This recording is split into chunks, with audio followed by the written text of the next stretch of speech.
so many people have demanded that we ask David Icke to come back on the channel. It's blown me away, the amount of views, the amount of comments, the questions that have come in on back of the first podcast we did, Conspiracy Crimes of the Illuminati. If you've not seen that one yet, it's in the description box below the video. So David has come up to the Guildford studio. Before the summer holidays, he gave me his book, The Trigger. Now, this is 900 pages long.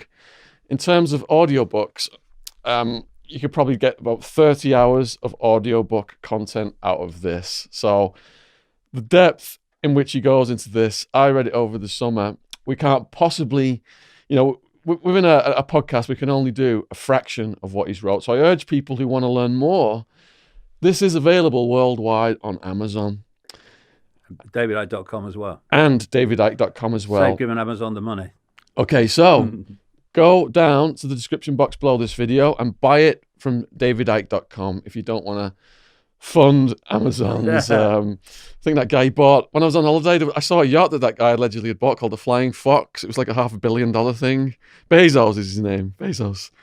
So the structure of today's podcast is, I have written notes throughout this book, and I've got things that I think are going to be perhaps the most interest to the people who've subscribed to the channel. But before we get to this content, I've just got to ask David, because it's the biggest news in the world right now, and maybe we can use this discussion to move over to this, because there is a parallel in the people behind this, and the people what I'm going to ask is, David, what on earth did you think of Prince Andrew's BBC interview? Well, it was always going to be a disaster for a simple reason. When you're not telling the truth and you cannot explain yourself in a way that isn't sinister, then you have to lie. And if you lie, especially in this situation, then your lies better be pretty damn bloody good, and you better be pretty damn bloody bright. And unfortunately for him, neither of those is true. And therefore, it's clear that he has no defense from what he's accused of. I mean, once we are into situations where the defense from having sex with an underage girl is not sweating, not going out in London without a shirt and tie, and going to a pizza restaurant, I mean, it's crazy. And that's an interesting point, which some people have made. These people don't go anywhere in public without a security operation, which logs the movements. So if Prince Andrew can account for his movements to prove that what's said is not true, then in that BBC interview, he would have said, well, just hold on a second. Here's the logs. But of course he didn't, because they're not there. And we saw the Queen, apparently Prince Charles, as well. Maybe he got advised by Jimmy Savile from the Great Beyond. The Great Beyond, to cut Andrew off. Gone, no more royal duties. And that was an attempt to stop a domino falling and start smacking the whole row of them down until we get deep into what the royal family is really involved in, and how it connects into the same web that basically was responsible for 9/11. Not saying the royal family were involved in that, but the web they're connected to absolutely was. And so it's an attempt to stop the hemorrhage. And of course, what the media do is they'll go so far, usually overwhelmingly, and then they'll stop. I do feel that if this continues to gain momentum, it's one of the biggest threats to the royal family in a very, very long time, because so much is there to come out. I'd like to explore this a bit more. but one of the things that you raised was the visit to the Pizza Express in Woking. So we were there earlier this week, and we filmed in there. And Andrew said, couldn't possibly have been with the alleged victim because I was at Pizza Express in Woking at 5 p.m. Well, Pizza Express in Woking closes at 10:30. Exactly. 10:30 is when Tramps opens. Yeah, that's exactly the point I made myself on my website. The time he's saying he was there was not the time he was supposed to be at Tramps. So there's desperation, big time, written all over it. So he's in desperate trouble, and because he is, this is why the royal family are trying to cut and run and hope it will go away. But, I've just mentioned it. You can, because the media do, mainstream media, but you cannot take the Andrew situation with Epstein in isolation from the royal family, Prince Charles in particular, connection to Jimmy Savile. So just let's take a breath and look at it again. We have a single family operating out of London, and somehow one of them gets involved with a major paedophile and procurer of children for the rich and famous in the United States and further afield. And another one gets involved for decades as a close friend of Jimmy Savile in this country, who was a historic level paedophile and procurer of children for the rich and famous. Just a coincidence, nothing to worry about. Are you having a laugh? But this is the whole thing, Just look. I mean, Savile was an inner bosom buddy of the inner circle of the royal family for decades. Brought in there. This is another coincidence, by the way. Nothing to worry about. In the 1960s, in his own words, by Lord Mountbatten, who I've been pointing out for a long time was a paedophile. And of course, this year a book came out using information from Freedom of Information requests to the FBI, where at the FBI documents we're talking about Mountbatten being a paedophile. So a paedophile takes a historic paedophile into the royal family, becomes a decades-long friend of Prince Charles, and the same family then have another brother, Prince Andrew, who gets involved in one of the most high-profile paedophiles and procurers of children in America. And we're supposed to think this is all a coincidence. What it does is take us further down the road to what I've been saying in my book since the 1990s, which is the royal family are big time into paedophile rings and into satanic rings, and they connect for reasons I explain in the books. So it's like you're on the cusp. You're on the cusp, or another analogy, the finger's in the dike, but it's starting to rumble, and we'll see if it comes down. But if it does, and the real truth comes out, then the royal family will be no more. So Prince Andrew has been isolated now, according to the tabloids, by Prince Charles and Prince Philip. They've put their foot down on him. Oh, yeah. Kicked him out the palace. Oh, of course, they would want to. Is he finished, Andrew? I can't see how we can recover from this.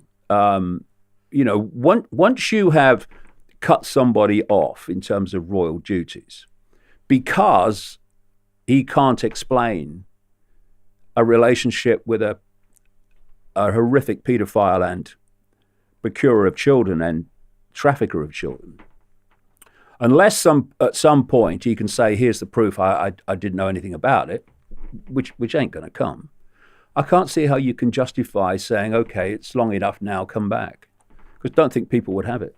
So in a criminal case, the first thing your lawyer tells you is don't speak to the media, don't speak to the police. Anything the police ask, refer them to me.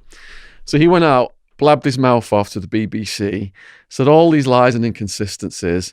I imagine the FBI is going to be poring over that right now. But at head of the federal law and order position is William Barr. Do you think it's possible that they will give Andrew a pass? Because I noticed that Trump and the Queen are about to meet. So this could be some kind of power play by Trump. Yeah, and also, as I was reading recently, Barr's come out and said all those inconsistencies regarding the death of Epstein, they were just a series of basically, things that just happened, and it was just not a conspiracy. So that don't give you a lot of confidence, does it?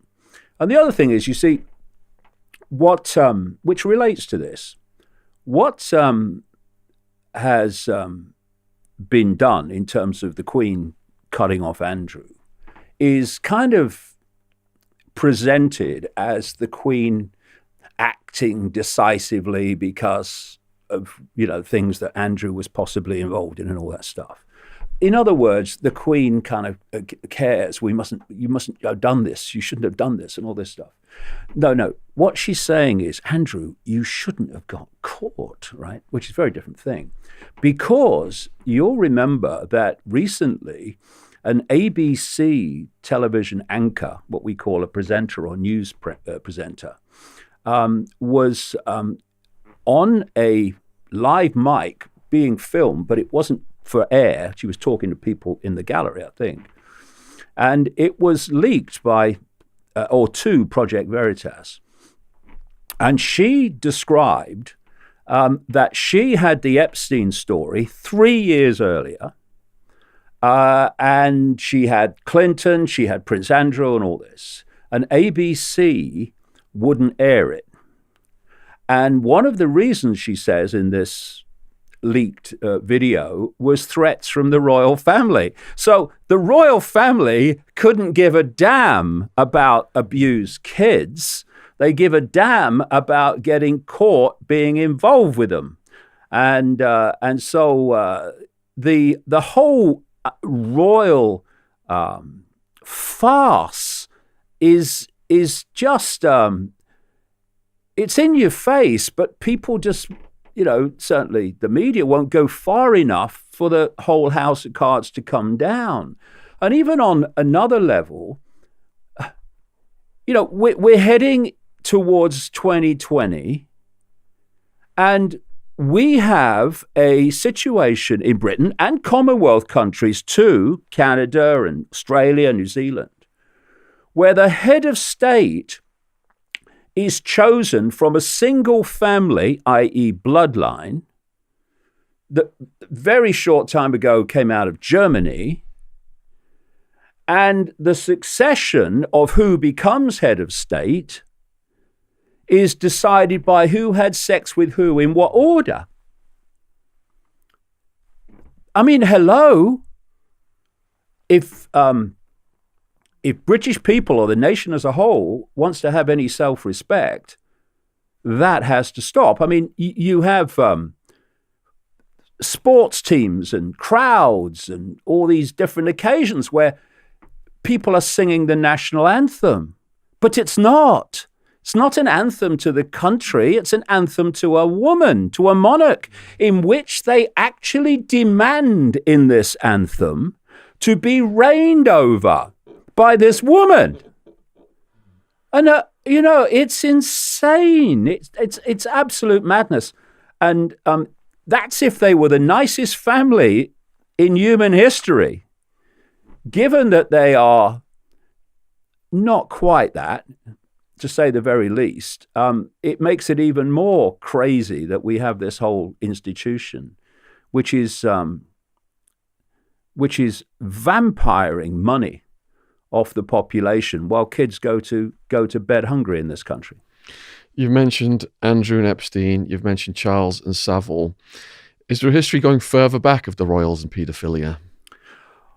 Well, in some of my books, I picked up these bloodlines that became known as royalty. And you can chart them through history, and you can find child abuse, paedophilia, and you can find human sacrifice. What is royalty? Why is it someone's genetics that decides they will be head of state in a country, or absolutely 100% dictatorially control countries for a long, long time? It's because they claim that their bloodline is special. Why do they call the aristocracy blue bloods as opposed to what everyone else is like? Why do these families incessantly interbreed all the way through the ages? Not out of love and attraction overwhelmingly, but because of bloodline. Why, when these same bloodlines, apart from a few left now that we still call royal, like the Windsors or the House of Saxe-Coburg-Gotha, as it really is, German house of royal house, why, when a lot of these bloodlines moved into the dark suit professions and took over banking and business and politics and all these other institutions, media ownership, why do they also incessantly interbreed with each other as well? Why do we have Eastern establishment families of the United States who interbreed with each other? Because there is a particular genetics, I call it hybrid genetics, and it's what was referred to at one point as the bloodlines of the gods. And because there is these hybrid bloodlines, part human, part non-human, which goes back, I'd say, to the Bible, but the same story is everywhere in ancient cultures. In the biblical version of it is the sons of God who interbred with the daughters of men and all that stuff. It's this hybrid genetics, actually hybrid information fields, if you get deeper into reality, that is the core of why they think they're special and above the rest of the population. This is why they won't, in any way where the royal title or the royal rulership will be inherited, do they interbreed with what are called commoners. I mean, you see Kate Middleton. She was described when she married William as a commoner. Then a few Burke's Peerage type people who look into these aristocratic backgrounds and bloodlines, they did a bit of research into Kate Middleton and found she came from a blue blood background. So, which didn't surprise me, to say the least.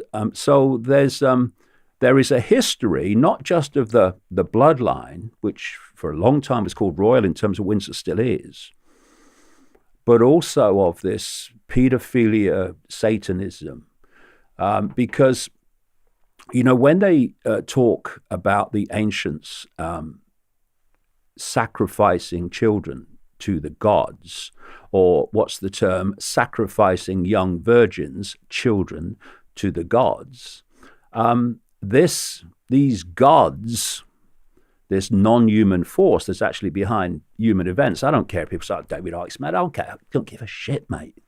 Just look at the evidence. These gods are these non-human entities that operate outside of human sight, which of course is very narrow human sight. We can see hardly anything. And it's that gods interbreeding connection which created royalty and created aristocracy. That's why they see themselves as better than us. We had a guest on recently, David Macmillan. He's coming tonight, actually.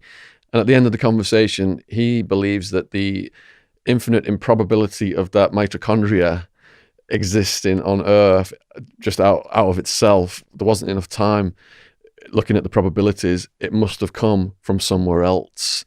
Is that something that you've looked at? Oh, I've been writing about it for the best part of 30 years. It's very clear that humanity is being manipulated generation after generation into what I might call a perceptual bubble. Perceptions are everything. What you perceive is how you behave. It's everything. It's your perceptions, i.e. what I would say programming, because if you look at a human life, you come out of the womb and you hit parental programming, which is not through malevolence, but the parents have been through what you were about to go through and bought it, so they pass that programming on to you. You hit the education system at an ever earlier age, and now throughout your formative years, you've got representatives of the state who are giving you the state's version of everything all the way through your formative years. The media is pounding the same version of reality at you. Science is telling you that, apart from quantum physics. Medicine's telling you that, et cetera, et cetera. And then you've got peer pressure around you that's been through the same programming of perception and accepted it and believed it. And they give you a hard time if you have a different perception to what they've been programmed to have. And basically, we've got a situation where from cradle to grave, a human life is a perceptual download to hold us in a narrow band of perception, which I call the postage stamp consensus. And this consensus waves away any idea that reality, as mainstream science tells us, ludicrous, is not true, that there can be any manipulation of human society by a non-human force we can't see, because most people think, well, why can't we see them? You know, I can see everything there is to see in the space I'm looking at. When in truth, what we call visual reality is a tiny, tiny, ludicrously narrow band called visible light, and all the perceptual download holds us in this narrow band of sense of the possible. And it puts people in bubbles. People are breaking out of them now more and more, but most people are still in this bubble. And this bubble has a reflex action response to anything that is not in the perceptual range of the bubble. So when people like me come out and say, blah, blah, blah, we're being manipulated by a non-human force, the bubble reaction is, you're mad. But the bubble also has a protection mechanism which plays out in one sense, that they won't then go and look at the books and say, well, okay, how's this guy justifying this? No. One line, and this is why you get in the media, David Icke says we're ruled by 6-foot lizards, or is it 7-foot lizards, or 8-foot lizards, or whatever. And that's where it stops. Oh, he says we're ruled by lizards, he's got to be mad. This is how the perception thing works. And what I'm saying is, when you study it deeply, these perceptual bubbles constantly are underpinned by what we call the education system, by the media and all that stuff. And journalists, where do they judge report the world from and observe the world from? The bubble, because they've been through the same perceptual download as everyone else. It's the blind leading the bloody blind, really. And so we have this situation where you've got this perceptual, these perceptual tram lines, and it's been done systematically. They don't want us to know the true nature of reality. They don't want us to know the true nature of history, because if we did, then the pennies would start to drop on why human society is as it is, and how mysteries can be explained with perfect, simple logic once you realize what reality is as opposed to what we're told it is. So I'll give you a quick example of that. When I say that these bloodlines we're talking about, the most inner core of them have the ability to move between human and non-human form, immediately bubble perception says, that's crazy, impossible. He's mad. So why is that then? Well, you can't have a solid body change into another form and back again. No, you can't. But the body is not solid. It's a hologram, illusory solidity. And we're told that the body is made of atoms. We're told this wall is made of atoms. Atoms have no solidity. They're basically nothing's empty space, but what appears to be just empty space. There's no solidity. And atoms that aren't solid can't make a solid wall, and they can't make a solid body. This reality in its base form is waveform information. Think Wi-Fi. Just think Wi-Fi. And we decode that information into the world holographic, not physical, that we think is the world we're experiencing. And you can produce a very simple analogy for that. In this room, if there's Wi-Fi in this room, I take it there is, where is it? Where is the Wi-Fi? Well, I can't see it, so it can't exist. But you know Wi-Fi exists, don't you? Well, how do you know? Because you get a computer, and a computer decodes Wi-Fi radiation waveform fields into a completely different form on the screen of the computer. And that's what's happening all the time.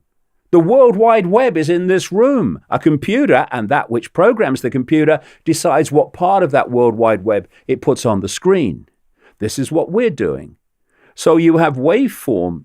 The body is a waveform information field. It's fluid. It's not solid. And these, take first a human energetic field. A human energetic information field, which we then decode into apparent solidity, holographic. And you can just take the way the five senses work to explain that. What do the five senses do? Take the ear, the tongue, anything. They take waveform information, the ears in terms of sound. They turn it into electrical information, same information, different form. They communicate it to the brain, and then the brain decodes it into the form that we think is external to us, but is actually inside us, like the internet is inside the computer. We see it on the screen, but it's inside the computer. So if it's a human energetic field, that information field is the information we decode into what appears to be a human, like I'm decoding your field now. But these hybrids are dual information fields. When I say they're hybrids, yes, genetically they're hybrid, but what is genetics? It's the holographic expression, decoded expression of the waveform level of the body. So there's dual information fields. So you're not, but let's just take it as an example. You're the queen, or one of these bloodlines. Oh, don't start a Christmas broadcast, mate, for goodness sake. And you are projecting, as you do all the time in public. You must kneel before me, David. Oh, that'll be the bloody day, Sean. I can call you Sean, can I, Mom? And therefore, I'm decoding your human field. But in the rituals, and I've talked to so many people all over the world who've seen this happen with different, very famous people, including the royals. There's a shift in the field. So suddenly, the other field becomes the dominant one. Now I'm observing you. I'm no longer decoding your human field. I'm now decoding the non-human field.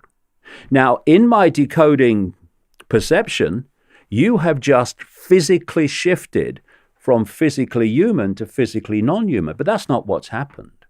Your information field, fluid, not solid, has shifted, and I'm now decoding a different field to what I was decoding before, and thus you appear to have shape-shifted physically, but there is no physical, so you haven't done that. And again, if this is not explained, and it isn't, except in the books, then people, and they do this across a great spectrum of subjects, they'll wave away things that can be supported by the evidence without further research, simply because the bubble perception says that's ridiculous.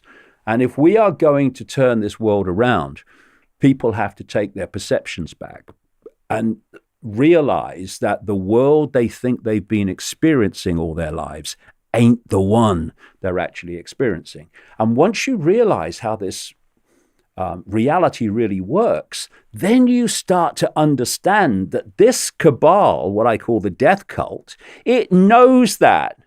It knows how we decode reality. It knows that we decode reality and experience reality as a result of the perceptions we have. Thus, not only can they get people to believe things, but through the beliefs they get people to accept and to believe are real, they're also dictating people's experience.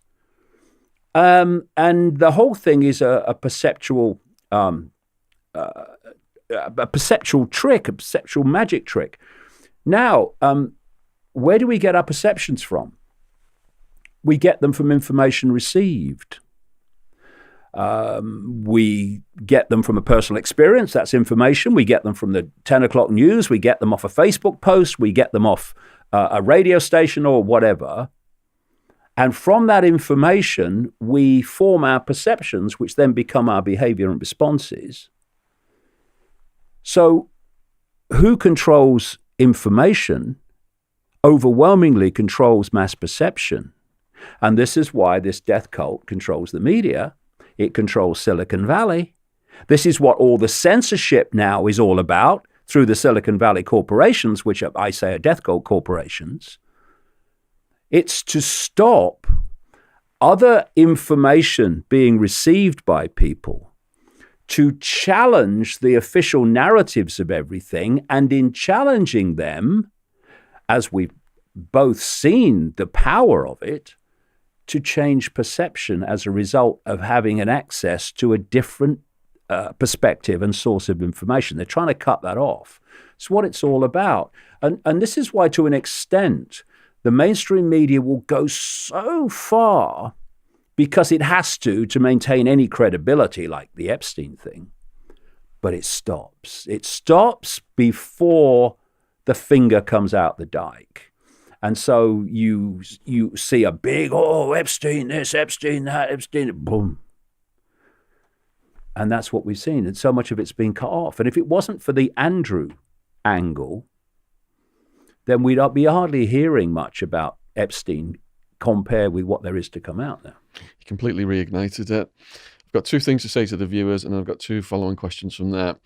First thing to the viewers then, David talked about this postage stamp confinement of viewpoints, and if you go outside of it, you get censored. So my channel and David's channel, people are getting unsubscribed, we're getting shadow banned on our videos, and we're getting demonetized left and right. So if you are watching this content and you are enjoying it, it is free to subscribe to our channels. All the links for David's socials and his channel and his book, all of his books, are in the description box below this video. And at the bottom right-hand corner of this video, you can click over and subscribe to my channel as well. We're also hoping that David will get on the Joe Rogan podcast. So if people out there, I know a lot of people who watch my YouTube videos also watch Joe Rogan videos, start sending messages in to Joe Rogan requesting that David gets on the Joe Rogan podcast. And I know if enough people do that, he's going to start paying attention. I think it would be an absolutely mind-blowing interview. The most watched interview on Joe Rogan, I believe, is Alex Jones one. So, they love conspiracies, that audience. It would be absolutely massive. Now, the next thing, people have tried to discredit David, saying that he's, reptilian lizards are just bouncing around the royal palace, and how can you listen to this guy? He's a complete nut job. Now, on what he said about the change in consciousness and brain chemistry, I witnessed that. I served almost 6 years in Arizona prison. I live with some murderers and some psychopaths, and they could be so charming on some days, just like Ted Bundy charming the judge. You've all saw it on Netflix. And then on other days, their brain chemistry would change, and their eyes would be like little pinholes or big, and you could just feel that dark, dangerous energy coming off them. And as a normal person, just feeling that energy field, it's frightening. It raises the hairs on your arms. So there are people out there whose brains are built differently from the average people, and these are psychopaths. And I've lived with them. I've experienced that energy field change, and David's exactly right. Now, to get to the top of politics, to get to the top of business, a lot of those people have got those traits as well. They're absolute psychopaths. So just to go on to the two further questions now from what David just said. First question is, with the bloodlines of the Illuminati, is there one dominant bloodline, or are there multiple bloodlines competing, and that's what creates world wars? Well, if I could just say one quick thing very quickly from what you just said. Yeah. What you've just described is basically possession. Because, as I've just been talking about, the base form of the body is waveform. These entities operating outside of human sight, some of them not far, also have a waveform pattern, right? That's their energetic field, their information field. What happens with possession is that field starts to, it's called wave entanglement scientifically, where the waves connect. You know, if you throw two pebbles in a pond and the waves come out and then they collide with each other, that pattern is called entanglement. So the waves of the possessing entity entangle with the waves of the body, mind of the person being possessed. And it can be done mildly in the sense that it will affect the person's perceptions and behavior. But when that possessing entity's field entangles massively with the possessed person's field, what happens is the information field of the person starts to be infused more and more with the information field of the possessing entity. And that's when faces start to change, you know, like the Exorcist movie type. I've seen it. I've bloody seen it, where people's faces just change. It's because I'm decoding the possessed person's field before they're possessed. I see a human. And then the possessed entity starts to get a grip and infuse its information field into the person. Now that person's hologram is starting to shift because it's based on a different information source now. And so I see a person apparently's face shifting. Now, one of the things I've talked about in the books, which is absolutely what you've just described, is that often these entities will they'll connect with someone, but then they'll kind of stay in the background. And when they're in the background, you would describe them as you have nice people. They're lovely people. But then when the entity wants to impose itself upon that person, then they become a completely different personality, because this possessing entity is a frickin' psychopath. That's why that which is possessed becomes psychopathic. And basically these bloodlines in these hybrid bloodlines, it's a form of possession, really. And so people you'll name people in the books about what they're doing, and people will say to you, I met him, he was a lovely bloke. Well, yeah, I'm sure he was. But I wonder what you think if you saw him in the ritual. You know what I mean? Not the same people. So these things can be explained, but only once we let go that the world is solid and physical. Because while we hold on to that, which quantum physics has long shown not to be true, then what is happening cannot be explained. And mainstream science, as opposed to things like quantum physics and that whole area of beyond physical research, mainstream science says about so many things, well, we can't explain that. Well, the reason they can't explain that is they're coming from the world is solid, and they'll never explain it. Once they realize it's not and how reality really is, these mysteries, oh, it's a mystery. How do you explain? Doddle. I left school at 15. Never passed a major exam in my life. Never mind university. Played for Oxford United for 3 months as near as I got to university. Because you don't need a scientific mind to understand the world. You do not need an academic mind to understand the world. You need an open one. And when you open to information as it exists, rather than stay on the postage stamp and ignore that, then you start to see the world as it is. While famous professors and academics are saying, we don't understand this at all, or they're saying that's not possible. No. Don't confuse the limits of your mind with the limits of possibility. They're not the same thing. So Hitler was obsessed with Germanic history and bloodlines. Is it the competition between the Illuminati bloodlines that causes World War? You think of a pyramid. You've got the top of the pyramid. That's where it's all coming from. as you come down the pyramid, you will start to get competition and what have you. But this will knock heads together if it starts to get in the way of the agenda for humanity, which is complete control, not least through artificial intelligence. And you see, you can see a war from a public point of view and from a participant's point of view as a really bad thing. But a war to this death cult is A, mass death ritual, and B, the greatest way to change a world, a country, a situation irreversibly is a war. You know, the world was not the same place after World War I, even more not the same place after World War II. And what was happening as these wars unfolded? Power was being centralized. And if there's a few of you and you want to control the many, you must centralize power eventually on a global level. So these wars are of benefit to this cabal because with every one of them, they are irreversibly changing society. You look at all the centralization of global institutions, whether it's the World Bank, the International Monetary Fund, they came in the wake of World War II. So it's something I call it's a process, creative destruction, where you have a war, you completely change the status quo.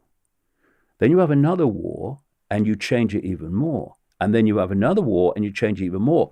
And what you're doing with each change of status quo is you're moving closer and closer to your ultimate goal, which is global centralization of power over every area of people's lives. And this is the goal of this cabal. And one of the massive central ways that they're seeking to achieve that now is the hoax of human-caused global warming.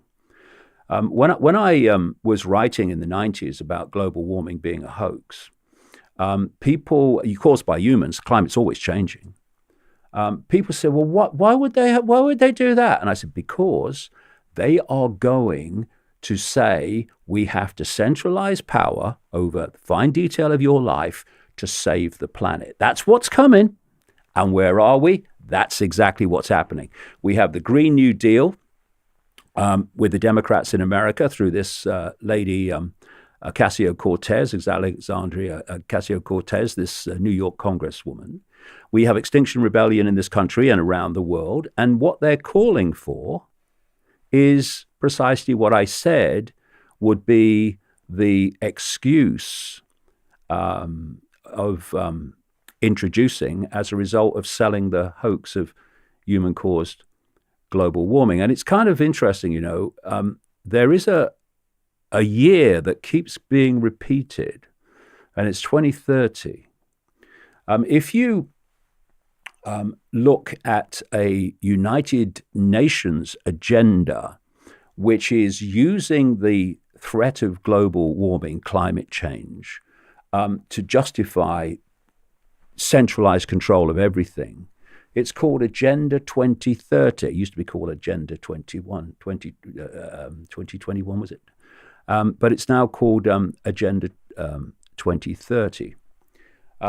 Ray Kurzweil, a Google executive, says that by 2030, they want to be connecting the human brain to artificial intelligence.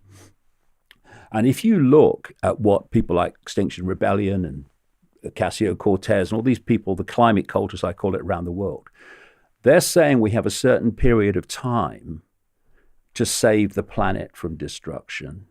That time they say we have takes us to 2030. Now, none of these things are unconnected because the end game is connecting the human mind to artificial intelligence. So artificial intelligence, or whoever controls it, becomes the human mind in totality. If you've not seen David's work on climate change, in the first podcast we did, we've got a good segment. There is an actual David Icke playlist now on my channel, all the different clips, or you can go over to David's channel and there's just tons over there. But one of the things that we didn't touch on in the first podcast, you mentioned how the bloodlines are operating on this frequency that they try and keep us from tapping into it, dumbed down. We've seen across the country, some areas of the country are rebelling now against the introduction of the new telephone technology, 4G, 5G, whatever 5G. it is. Is that to disturb our DNA and keep us... What's your interpretation of that? Again, we come back to what I said earlier. Once you understand what reality is, once you understand what the body actually is in its base form, a waveform information field, think Wi-Fi, then the reasons for things happening in the world of the scene take on a completely different look, different reason for why it's happening. So just look at the body. The body is a waveform field, and it's vibrating, oscillating, right? Now, when that oscillation stops, that's what we call death of the body. But there is an optimum oscillation which expresses itself in the hologram as health, psychological health, quote, physical health. Anything that affects that oscillation in terms of its optimum state is going to have in the hologram, of which it is the information base, a problem. It's going to be a psychological problem, or it's going to be a quote, physical problem. And we are now being bombarded with technological frequencies, 5G is the new one, that are bombarding our oscillating waveform field with frequencies that are creating increasing disturbances within it.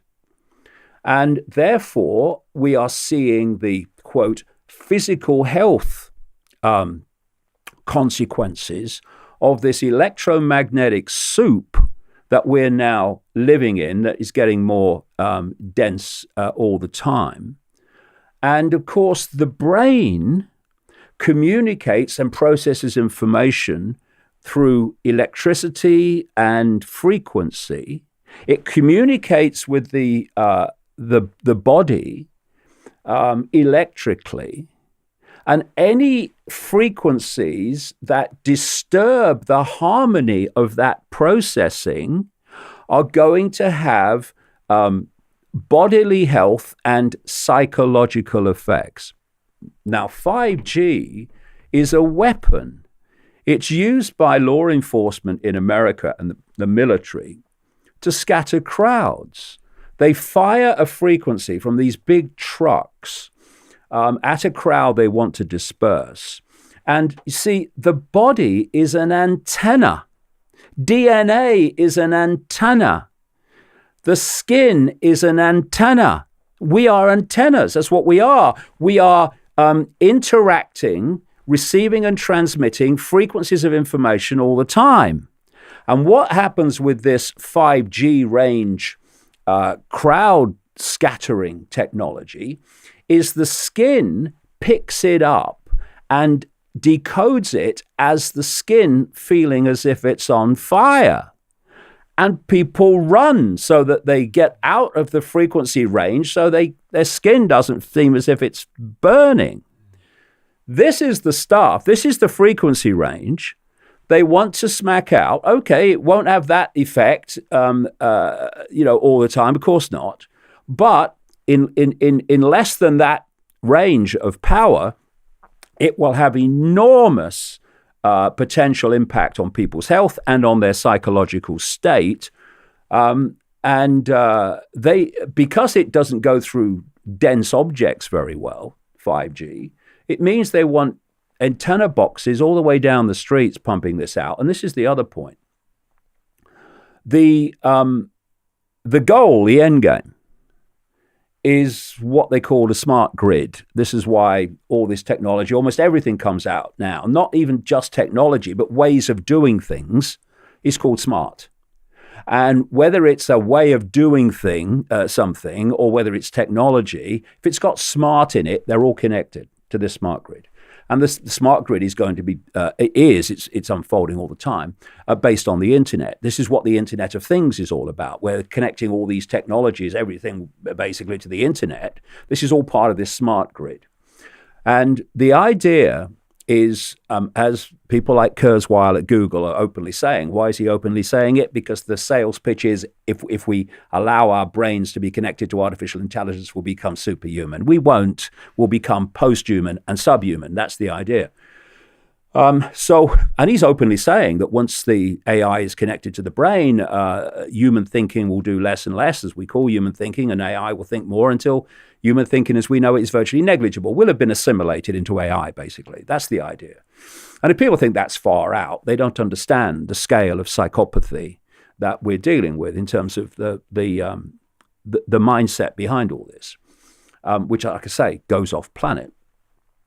And out of this reality.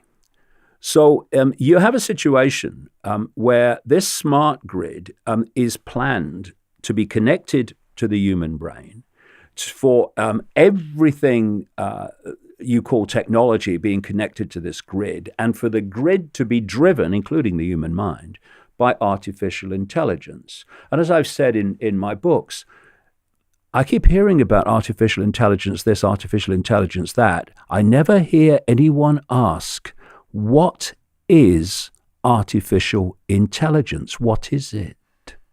And I'll give you a what if, and I say it's absolutely massively more than a what if. What if artificial intelligence, I'm not talking about algorithmic AI, I'm talking about the deep AI. What if that level of AI was this non-human force? Connecting AI to the human brain becomes the vehicle for that force to literally assimilate the human mind, collectively and individually. I say that's what's happening. But I'm mad, so, just go and make a cup of tea. But this is the idea, this grid.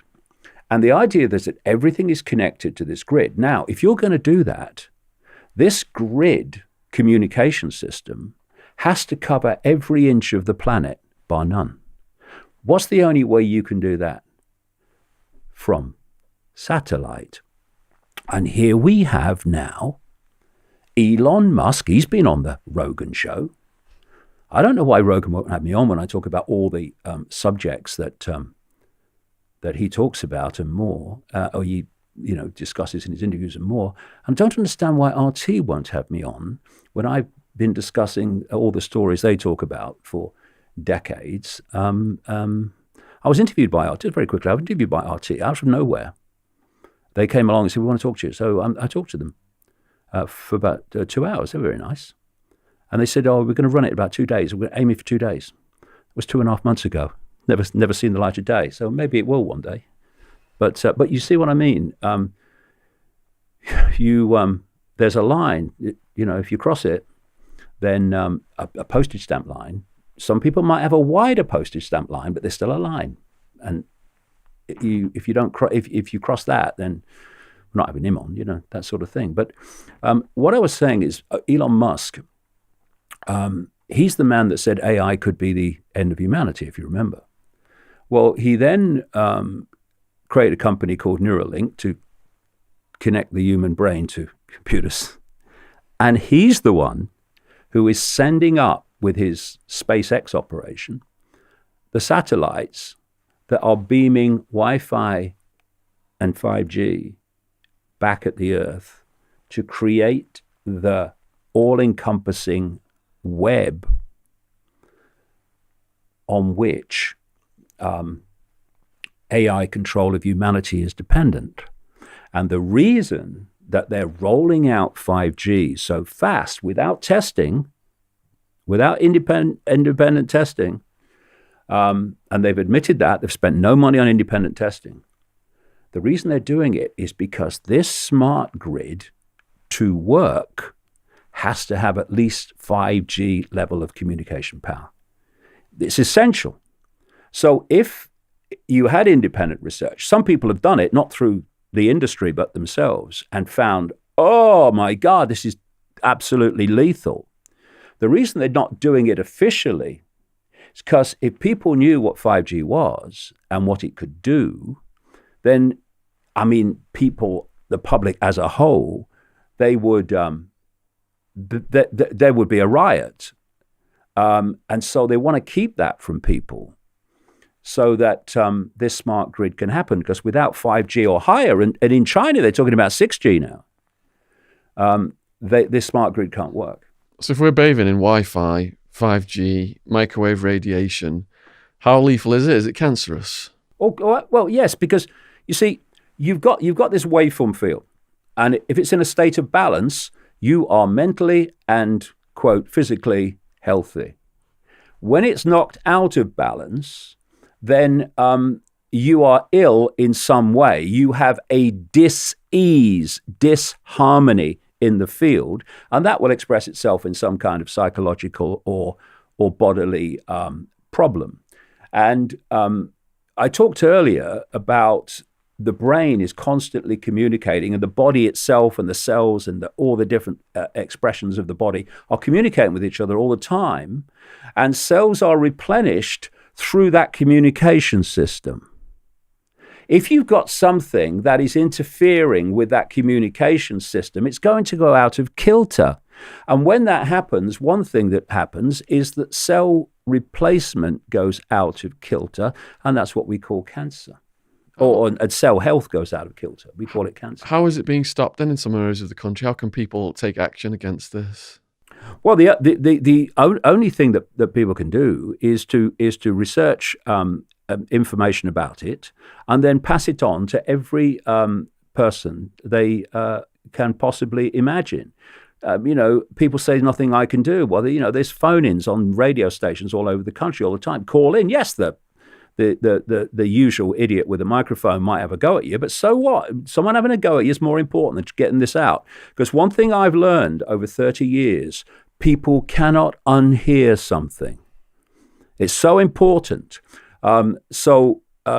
People said to me when I started coming out with all this stuff a long time ago, didn't you know people would laugh at you when you said that? And I thought, I'd work that out. But the point is, if I feel it's valid, it will eventually be shown to be so. And if I don't say it now, because what will people think about me, it will never be shown to be so, because I'll never have said it. So people need to chill out about whether people will have a go at them or laugh at them. It doesn't matter. It doesn't matter. We get to a point, right? We get to a point where people are connected to AI. They have no individual thought or emotional process left. And if they had one last thought, they might think, well, yeah, it's bad, innit? But at least no one laughed at me, right? I mean, what does it matter? It doesn't. What matters is making people aware, not making people believe it. That's up to them. Making people aware of what's going on all around them. Because I know from my personal experience, when people are made aware of it from this other angle of looking at things, and we're only skipping the surface here, of course, it makes so much sense of the world that the official story of the world doesn't make sense. Information, valid information is very powerful. And like I say, people can go, oh, no, my bubble won't have that. But you can't unhear it. You can't unhear it. And eventually, as things move on and things happen, it's like, that's what that bloke said. That's what that bloke said. And suddenly the bubble bursts and we're away. And David practice is what he preaches. I said, you're all right to send me a text when you're on your way up here. Don't have a phone, mate. So right there. Now, we are just setting the table right now for the main content, which is David's book, The Trigger. So if you've been enjoying this podcast so far, we are just getting warmed up. I want to just go back before we get into the nitty-gritty of the day. And we've already talked about war, sets, creative destruction, reset, centralization of power. And this is linked deeply to the Middle East. So from post-World War II then and post-World War One, could you just give people a bit of a background on the Middle East, the Sunni, the Shias, and what what's going on there, that just to set the table a bit more for what's happened here? Well, obviously, the Middle East was a place where there's lots of oil, so it was always going to be focused upon, because the cult, as I call it, and I'll explain more about that as we go along, which expresses itself through all countries, but expresses itself massively through what we call the West. They wanted control of that oil, but you really can't talk about the Middle East. And I have to say, you cannot talk about 9/11 without talking about Israel. And not Israel necessarily just as a country, and not Jewish people as a community, but talk about the cult that created Israel and controls Israel to this day, and has since created a vast global network of organizations operating out of Israel, including in America. You're not going to eat that, are you? Little spoonful. Stop my stomach from rumbling. What is it?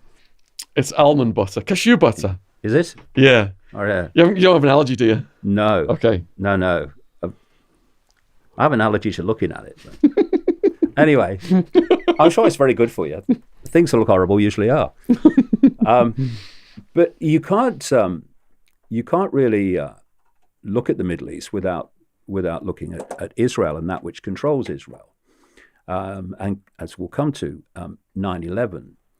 And, there's a story which will take us through the Middle East and will take us into 9/11. And, I've been exposing for all these decades the web, what I call the web, global web of secret societies and semi-secret organizations, which comes out and plays out through government agencies and the banking system and all that stuff. We talked about that in the last video. But there is an element of the web that is very, very significant to modern events, and certainly significant to the Middle East and to 9/11. And it really started in the 17th century with a guy called Sabbatai Zevi, who claimed to be the Jewish Messiah.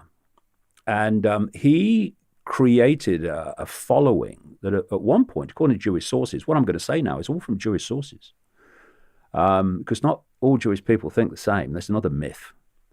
And he had a following of something like 1 million people, which in the 1600s was absolutely fantastic. Anyway, he was operating in the old Ottoman Empire, which of course included what is now Israel. And it got to the point where the Sultan running the Ottoman Empire, the Islamic Ottoman Empire, wasn't having it anymore. And he said to Zevi, you convert or there's trouble, basically. So Zevi converted. And a lot of other people converted with him, and they became known as Donma or Donme, which is a word meaning to turn. And what they did was operate within the Islamic faith, outwardly as Islamic followers, but really followers. And I'm not even going to say followers of Judaism, because it wasn't even that. And this will become very relevant. All this is in the book in great detail. Because what this cult did, and it was an esoteric, what we would call satanic cult, basically, is it inverted Judaism completely. Just like Satanism inverts Christianity and inverts everything. It's the same thing, just different names. And so if there was a fast day in Judaism, in the calendar, to Sabbateanism, as it became known, it would be a feast day, So if Judaism said this was wrong, then it would be encouraged in Sabbateanism. It became an absolute inversion of Judaism.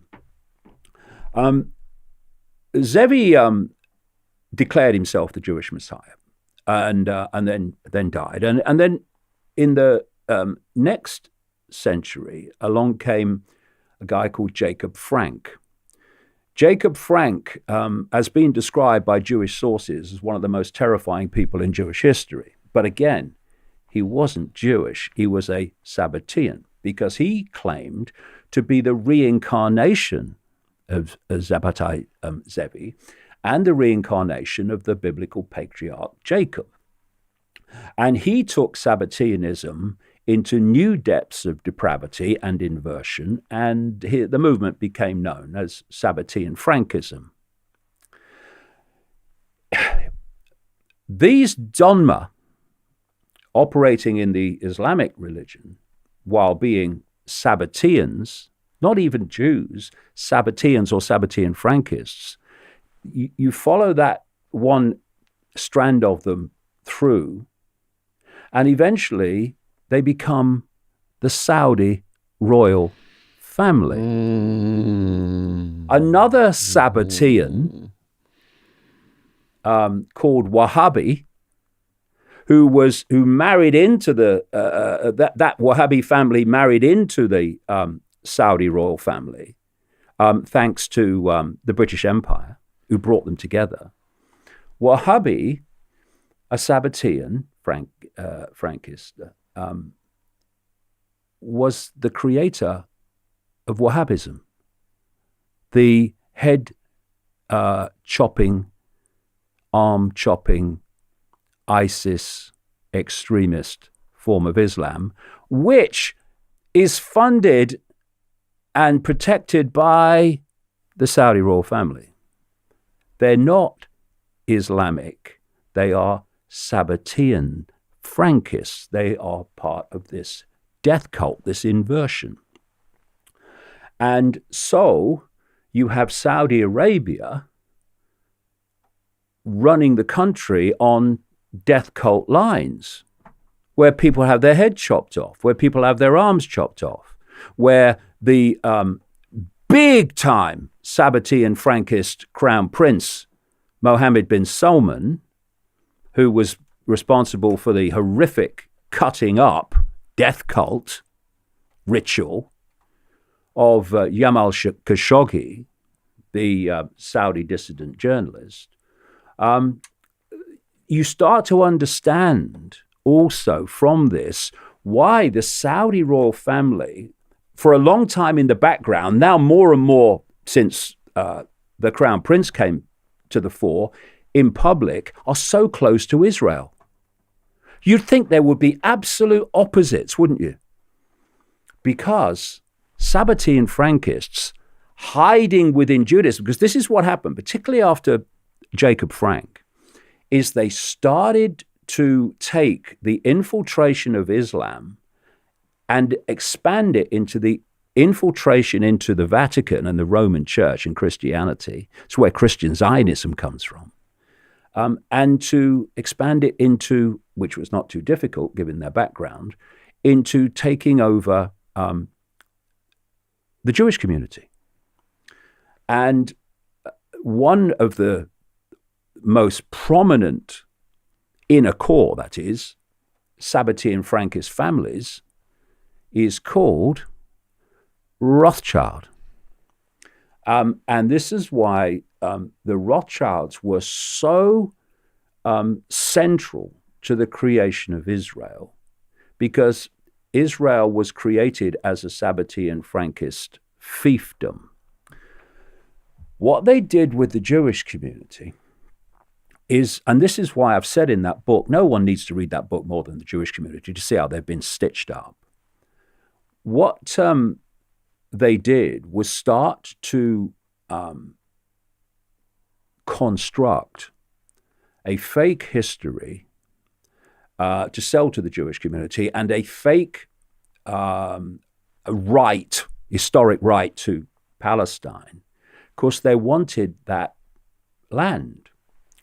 And they used the First World War particularly to get rid of the Ottoman Empire, which controlled what we now call Israel, then Palestine, as it's known to Arabs. Through the Second World War, very close together, of course, they then created a situation where they had the momentum to complete the project of what they call Zionism and take that land of Israel, which they've gone on expanding ever since, of course, into the officially occupied Palestinian lands. And there's a chapter in the book called Atlantic Crossing, where I show how this Sabbatean Frankist cult, which infiltrated the Jewish community, while the great majority, but while outwardly appearing to be Jewish and supporting Judaism and what they call Zionism, and they created a situation where kind of Jewishness and Zionism were the same thing. They're not. And they moved in on America, and they moved in on other countries, which is why America has such a vast network of Israel-serving organizations, which are massive, unbelievable funders of politics in America. Now, let's look at some figures here, which will kind of bring this to light. The Jewish population of the world is 0.2%. A lot of people will be shocked by that. They'll say, oh no, there has to be a lot more Jewish people than that. 0.2%. The overwhelming majority are in Israel and America. The people I'm talking about who are not Jewish in the sense of the word, but this Sabbatean Frankist cult putting on the face of being Jewish, are a fraction of the 0.2%. In America, even though that's the second biggest concentration of Jewish people in the world, they are 2% of the population. And yet, and again, that Sabbatean Frankist cult will be a small percentage of them. Most of them will not even know there's a cult. And that from these tiny numbers, you have this enormous control of so much, not least through money. And when you follow that Atlantic crossing through, you see that this cult operating both out of Israel and within the United States was actually the central player in 9/11 and not 19 Arab hijackers who couldn't fly one-engine Cessnas. Before we get to that then, how does the cult fit in with Sunni versus Shia? Well, if you look at religion, and this cult, I'm talking about this aspect, Sabbatean Frankism, which came after the 1600s and has become a real major player in this web. But the web goes back further than that. And religion, again, we were talking earlier about perception. The idea is to control perception. So now they want to go and do it with the end game of technology and AI. But for a long time, and still today in vast numbers, one of their greatest forms of perception control is religion. I mean, you look at where do most Muslims come from? Muslim families. Where do most Jewish followers of Judaism come from? Jewish families. Where do most Christians come from? Christian families. Because from the moment they were born, it was basically all they ever heard, and so it became their reality. But if you also follow religions, see, it's not just controlling perception. You must keep the target population in conflict and at war with itself. Divide and rule, because while the target population is at war with itself, they are not seeing who's controlling all sides with the same hands on the strings. So you look at religion and you see the creation of a religion, and then you see the religion divided. Christianity went from Catholicism into the Protestant version and many other versions now. And you had the Sunni Shia division in Islam, and you've seen divisions in all these other religions. So you create a religion which is a belief system. And what is it? It's a postage stamp. It says, you will believe this. And if you go outside of this postage stamp bubble, then you're a blasphemer. All right. And you're not of the religion. And so it's all about perception, because they know that perception becomes behavior, behavior becomes society. And you see this everywhere you go. And there's divisions in Judaism. There's divisions in every religion. And so you play religions off against each other, but you also play factions within religions as off against each other. And we have a modern version of that now, which is called woke v non-woke. Woke, I love it. Obviously, they're not teaching grammar very well in the schools these days. I'm woke. I'll try being awake, mate. It's much better. And what they've done with Trump, just a very quick aside, they wanted Trump in because they wanted a figure through which they could divide America. Trump is a figure, and when you read books by Marxist manipulators, they'll tell you. There's a guy called Alinsky in America, out of Chicago, who people like Clinton and Nancy Pelosi were kind of followers of, and he talked about the fact that when you basically want to divide a society, don't go for kind of grey, faceless corporations. Pick an individual, focus it all on an individual, make everything his fault, her fault. And that's what they've done with Trump. They brought him up so he can become this divisive figure. And what's happened is the Democratic Party has been driven further that way as a result of Trump. And they've created, if not physical, then certainly verbal civil war in America. This is how it's done. So dividing religions into factions is just par for the course. Dividing politics into factions is just the way they work. They want us divided so that we won't come together in unity and see what the game really is, and in the unity that it can be dealt with. Divide and conquer, that has been used and applied for centuries. And it's still, like David's described, still strongly used today. Now, in the history of the world wars, post-World War II, we saw America was concerned about the poorer countries falling to communism. And the Russians invaded Afghanistan. The CIA are arming the Mujahideen, including bin Laden, and building a relationship with bin Laden. And there's some prime moving characters that I'd like to discuss here.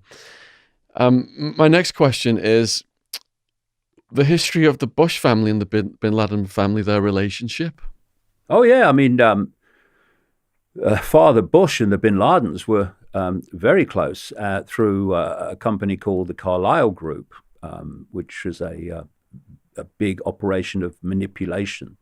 In fact, according to reports, Father Bush was meeting the bin Ladens at a meeting of the Carlyle Group in Washington across 9/11. There were many coincidences like that, I can tell you. But just very quickly, one of the things I point out, because you just mentioned Russia and what have you. One of the fascinating things that you find is that the Russian Revolution was funded by Sabbatean and Frankists. It was funded by the Rothschilds, and it was funded by a guy called Jacob Schiff out of America, who was a Rothschild frontman, who was connected to Leon Trotsky, etc. And what you find, and where the anti-Semitism protection racket which is basically an expression of the cult, tries to attack me, is they say he says Jewish people were behind the Russian Revolution. Well, yeah, because they were, but they weren't Jewish. That's the point. This is the point. This is the whole thing that's missed. But they want people to say they were Jewish in the sense of that word, because then they can silence you and stop your meetings by calling you anti-Semitic. It's what I call the protection racket. It's not protecting Jewish people; it's protecting the cult and the Israeli government. Anyway, what you find is when you look at the official records of the Soviet Revolution immediately after 1917, of 556 leading positions, something like 400, it wasn't something like, it was 458 were Jewish. What did I say? 0.2% of the global population. But they weren't Jewish. They were Sabbatean Frankists. That's why they were operating with Rothschild money. Why do you think Trotsky was assassinated? Well, I don't know. There'll be many reasons that we don't know about. But the point is that this Russian Revolution was orchestrated by the cult. And what did the Russian Revolution do immediately it got power? Including Trotsky, who was Jewish, started targeting Jewish people. And this is another theme that makes no sense until you realize the existence of the Sabbatean Frankist cult, this inversion of Judaism that actually hates Jewish people, right? That's why it has no problem hanging them out to dry for its own ends. No problem. He hates them, right? So what you realize when you see this Sabbatean Frankist cult is why so many times when Jewish people have got to power, they've targeted apparent Jewish people.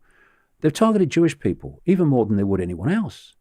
I mean, if you're a Jewish person today, I mean, including within the Labour Party, and you criticize Israel, you get attacked as an anti-Semite. You're Jewish even more vehemently than a non-Jewish person. So this is just a continuation of something that's been happening for a long time, because the people who are behind it are not Jewish in the sense of Jewish. They are Sabbatean Frankists. What did the Russian Revolution do? What we've just been talking about. It divided the world, didn't it? Massively. It still does to an extent. Oh, it's the Russians. But during the Soviet Union, the world was cut in two. And so much happened, not least the build-up of nuclear weapons, that wouldn't have happened without the Cold War, which was a creation. And, you know, I've talked about this in my books. You know, why did they drop those bombs on Hiroshima and Nagasaki when the Japanese, for all the horrors they perpetrated during the war, by the way, the government and the military, but why, after the bombs, did the Japanese surrender on terms they were already agreeing to before the bombs? Why did the bombs have to be dropped? Because they knew the Cold War was coming next. They'd already got into Russia with the revolution, and that was all moving. We got Stalin, who was a classic psychopath that these people use all the time. And they wanted this fear of nuclear war, which would divide and fear and frighten people. Now, there's a big difference between saying to people, these weapons, they're horrific what they do. Oh, really? Oh, yeah. Well, that's interesting. And actually seeing two of them go off and create that devastation and that mass killing. That has a different effect on perception. So because of Nagasaki and Hiroshima, that fear in the next period, which was the Cold War, all planned. This is a biorhythm chart we're looking at for the world. This happens, then that happens, and that happens. The fear of nuclear war was much deeper because people now had a visual perception of actually what it would entail. So all these things are happening and being manipulated. And so then you move into modern times where this cult is getting more and more control over world events. And as it does, something else is happening very clearly. And that is that the anti-Semitism industry, which at its core is a cult protection industry from exposure, by dubbing anyone that exposes the cult as an anti-Semite, when actually you're the opposite. You're saying, Jewish people, you're being scammed, look at it.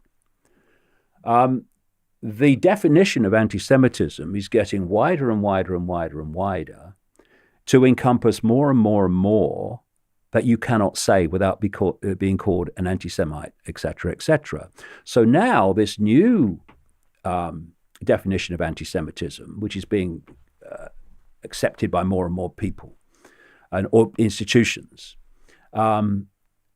which the Labour Party accepted under pressure because it's got no bloody backbone. It's now including criticism of Israel as being anti-Semitic. You know what I mean? So this is what's happening. And it's not protecting Jewish people. It's not the idea. These people hate Jewish people. It's protecting the cult from exposure. So has it been attached to Jeremy Corbyn for the purposes of character assassination? Well, look at the situation. You have a Conservative Party that will never say boo to Israel. In other words, boo to the cult. You've got a Liberal Democratic Party, which is, of course, neither liberal nor democratic, ironically, which will never say boo to Israel. You had the whole of the Blairite wing of the Labour Party who would never say boo to Israel. In fact, you'd never get a bigger supporter of Israel than Tony Blair. But you had a few people or a group around Corbyn initially who will criticize Israel for its abominations in terms of treatment of Palestinians. Because you can be racist against Palestinians, it doesn't matter at all. You never get come back for that. And so they wanted to mop up that.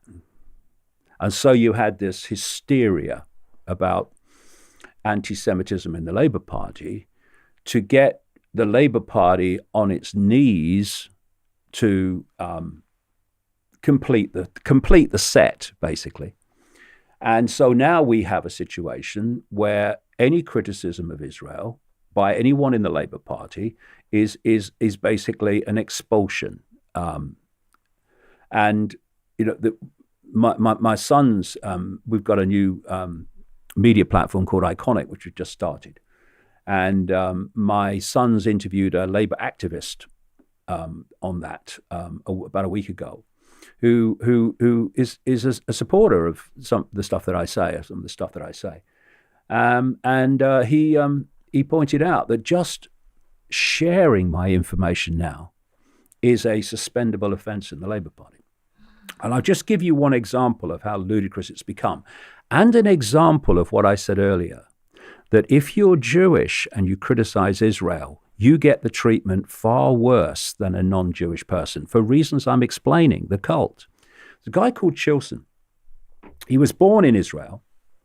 He served as a conscript, as they do, in the Israel Defense Forces. And then stayed on and did, I think, some PR work, taking journalists around, showing them places that the government wants them to see.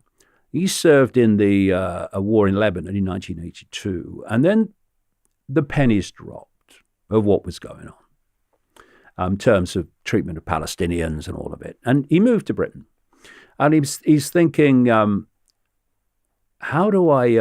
What vehicle can I have? I think he's at Oxford University, I recall. What vehicle do I have that I can express, my feelings about what's going on there. And he thought, well, the Labour Party. He's been expelled from the Labour Party for being an anti-Semite. He's a Jewish guy whose relatives were in Germany at the wrong time. This is how ludicrous it's become. Because it's not about protecting Jewish people from discrimination. It's protection racket, to protect the cult and its agenda. And to protect the cult's agenda, in many ways, more than anyone else, from Jewish people realizing how their community has been hijacked by this cult. I don't know what is a bigger myth, that bin Laden was behind 9/11, or Prince Andrew doesn't sweat, doesn't do PDAs, doesn't go out dressed casually in London. Just jumping back to what we talked about earlier then. I can give you a quick one on that. Yeah, go for it. Robert Mueller, Russiagate and all that stuff. He was actually appointed head of the FBI 2 weeks before 9/11, right? Which I feel it in me water wasn't a coincidence. Anyway, he actually said, as head of the FBI, that there was not enough evidence for the 19 hijackers to being responsible to put it in a court of law, and that there wasn't enough evidence for bin Laden, right?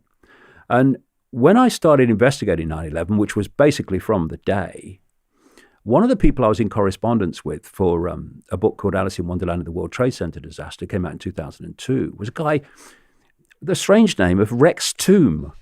Rex Toom. And we corresponded a bit when I was asking questions, because he was a spokesman for the FBI.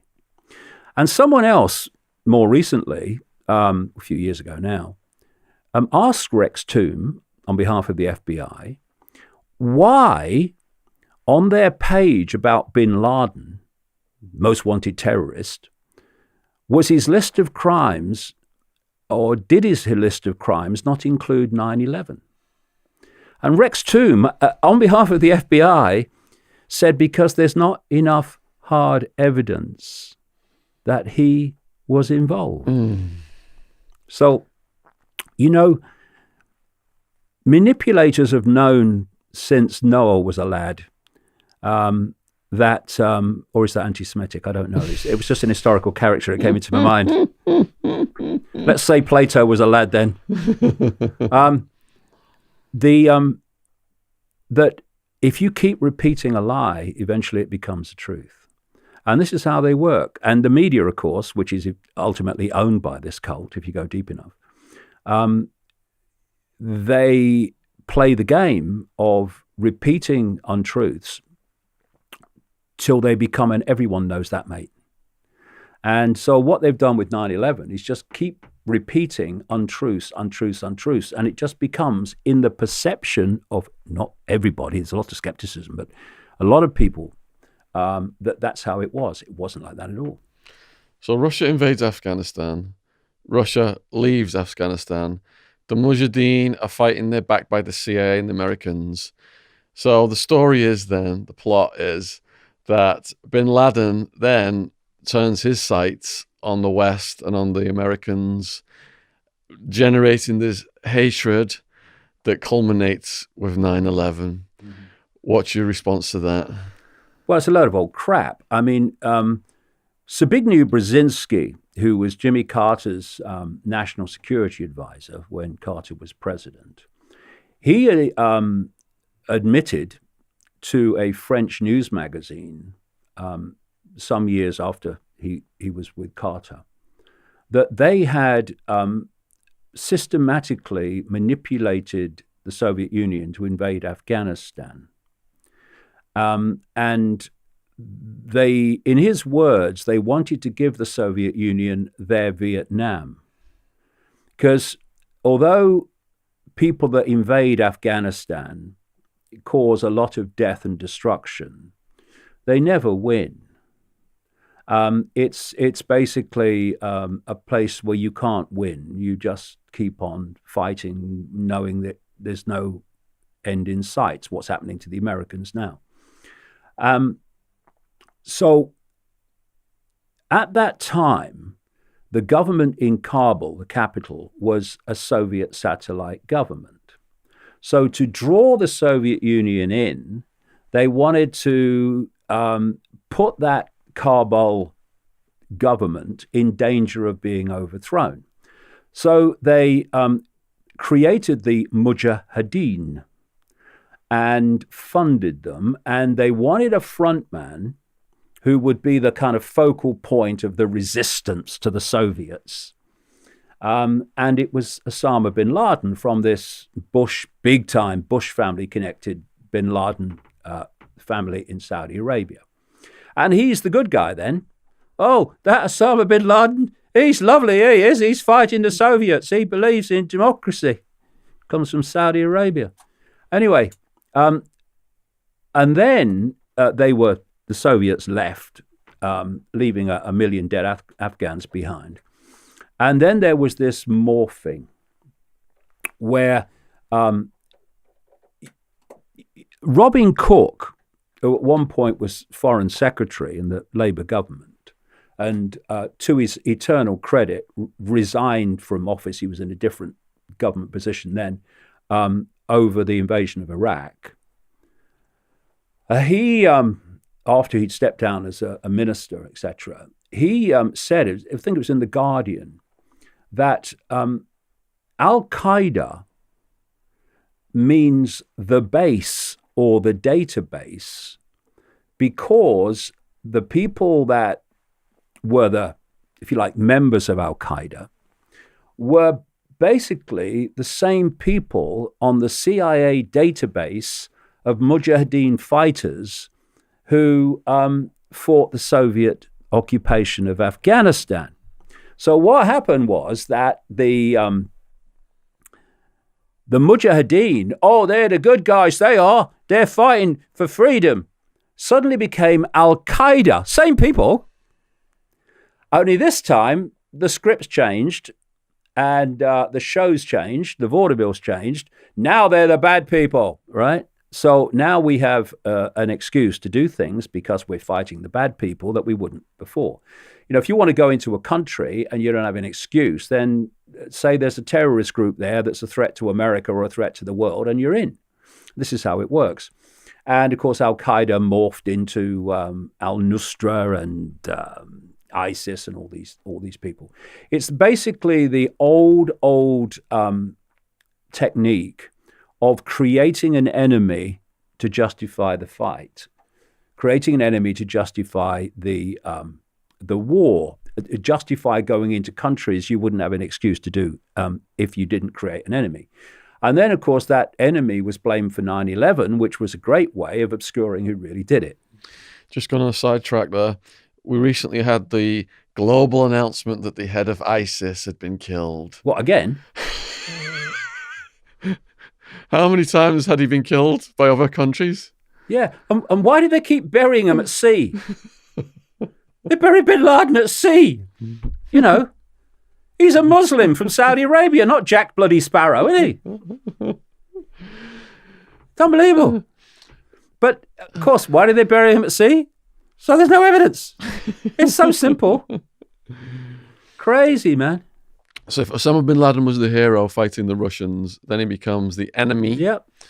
How is it that the Bush family are able to maintain such tightness with his family? Isn't his family a massive construction? That's right, in Saudi Arabia. Could you expand on the bin Laden family and the relationship with Bush? Well, see, this is what it comes down to. This, okay?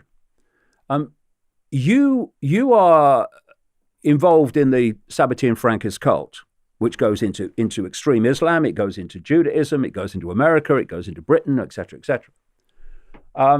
But outwardly, because this is the way the cult works, you appear to be a member and a supporter of a country or a culture or an organization. So then you hear people say, well, why would the bin Ladens do this? Why would they do that? Because they're thinking that what they appear to be is who they are. They're not. So if you have the Bush family connected to this cult, You have the bin Laden family connected to this cult. You have the Saudi royal family connected to this cult. You have those that control Israel connected to this cult, and so on and so forth around the world and around Europe. Then suddenly you see how people that appear to be even in opposition to each other actually are working as one unit. But the other people around them, like the general Jewish population in Israel, the general Saudi population, will not know this. American population, they won't know this. They'll take everything on face value. This is a cult which has an agenda for human control on a global and technological level. Therefore, country borders are irrelevant. Why would an American do that? Why would a Saudi Arabian do that? Why would a Jew do that? Why would somebody from Islam do that? Hindu do that? Because they are those labels, but only in theory. And actually, they're all connected. And once you realize that there are those connections, then why someone would do something that's apparently not in the interests of what they appear to represent becomes totally clear. So, once you realize the existence of the cult, then if the bin Ladens are members of the cult and the Bushes are members of the cult, well, they're gonna operate as one unit and support the goals and support the outcome. And so they were very close. The particularly Father Bush and the bin Laden family. And I've talked to people that were been in mind control projects in America, in MK Ultra and elite aspects of the MK Ultra mind control project, who were close to George Bush, who were basically slaves to George Bush, mind control slaves to George Bush, and heard a hell of a lot going on. And they very openly that the Saudi government was the Saudi royal family was answering to Bush, because the hierarchy, you see, the hierarchy of power, the hierarchy of control, is not where you are in the hierarchy of your country. It's where you are in the hierarchy of the cult. So if Bush, Father Bush, God, not boy Bush, Father Bush, was higher in the cult hierarchy than the Saudi royal family, then they take orders from him, even though they're the Saudi royal family and he's a one-time president. This is how it works. And it's this network that pulled off 9/11, because it was operating in America and it was operating in Israel, it was operating in Saudi Arabia. That's why most of the alleged hijackers were Saudi Arabian. And you've got families, and I do completely understand why, in America, who are seeking to challenge the Saudi royal family in court for their involvement in 9/11, but they're missing the cult. And I understand why. I mean, not many people know about it, but once you realize that the cult connections, then it wasn't just Saudi Arabia. It was those controlling Israel and Mossad and the Israeli intelligence community in general, Shin Bet, the domestic agency. It was those controlling the CIA. What I've been talking about all these years. Now is openly talked about. They call it the deep state. But the point is, the cult controls the deep state. That's why the deep state does what it does. This takes us into the book, The Trigger, and you write about the planes that were allowed to fly after everybody else had been grounded. I'll tell you two, and it will be so relevant to what I've just said. Yep.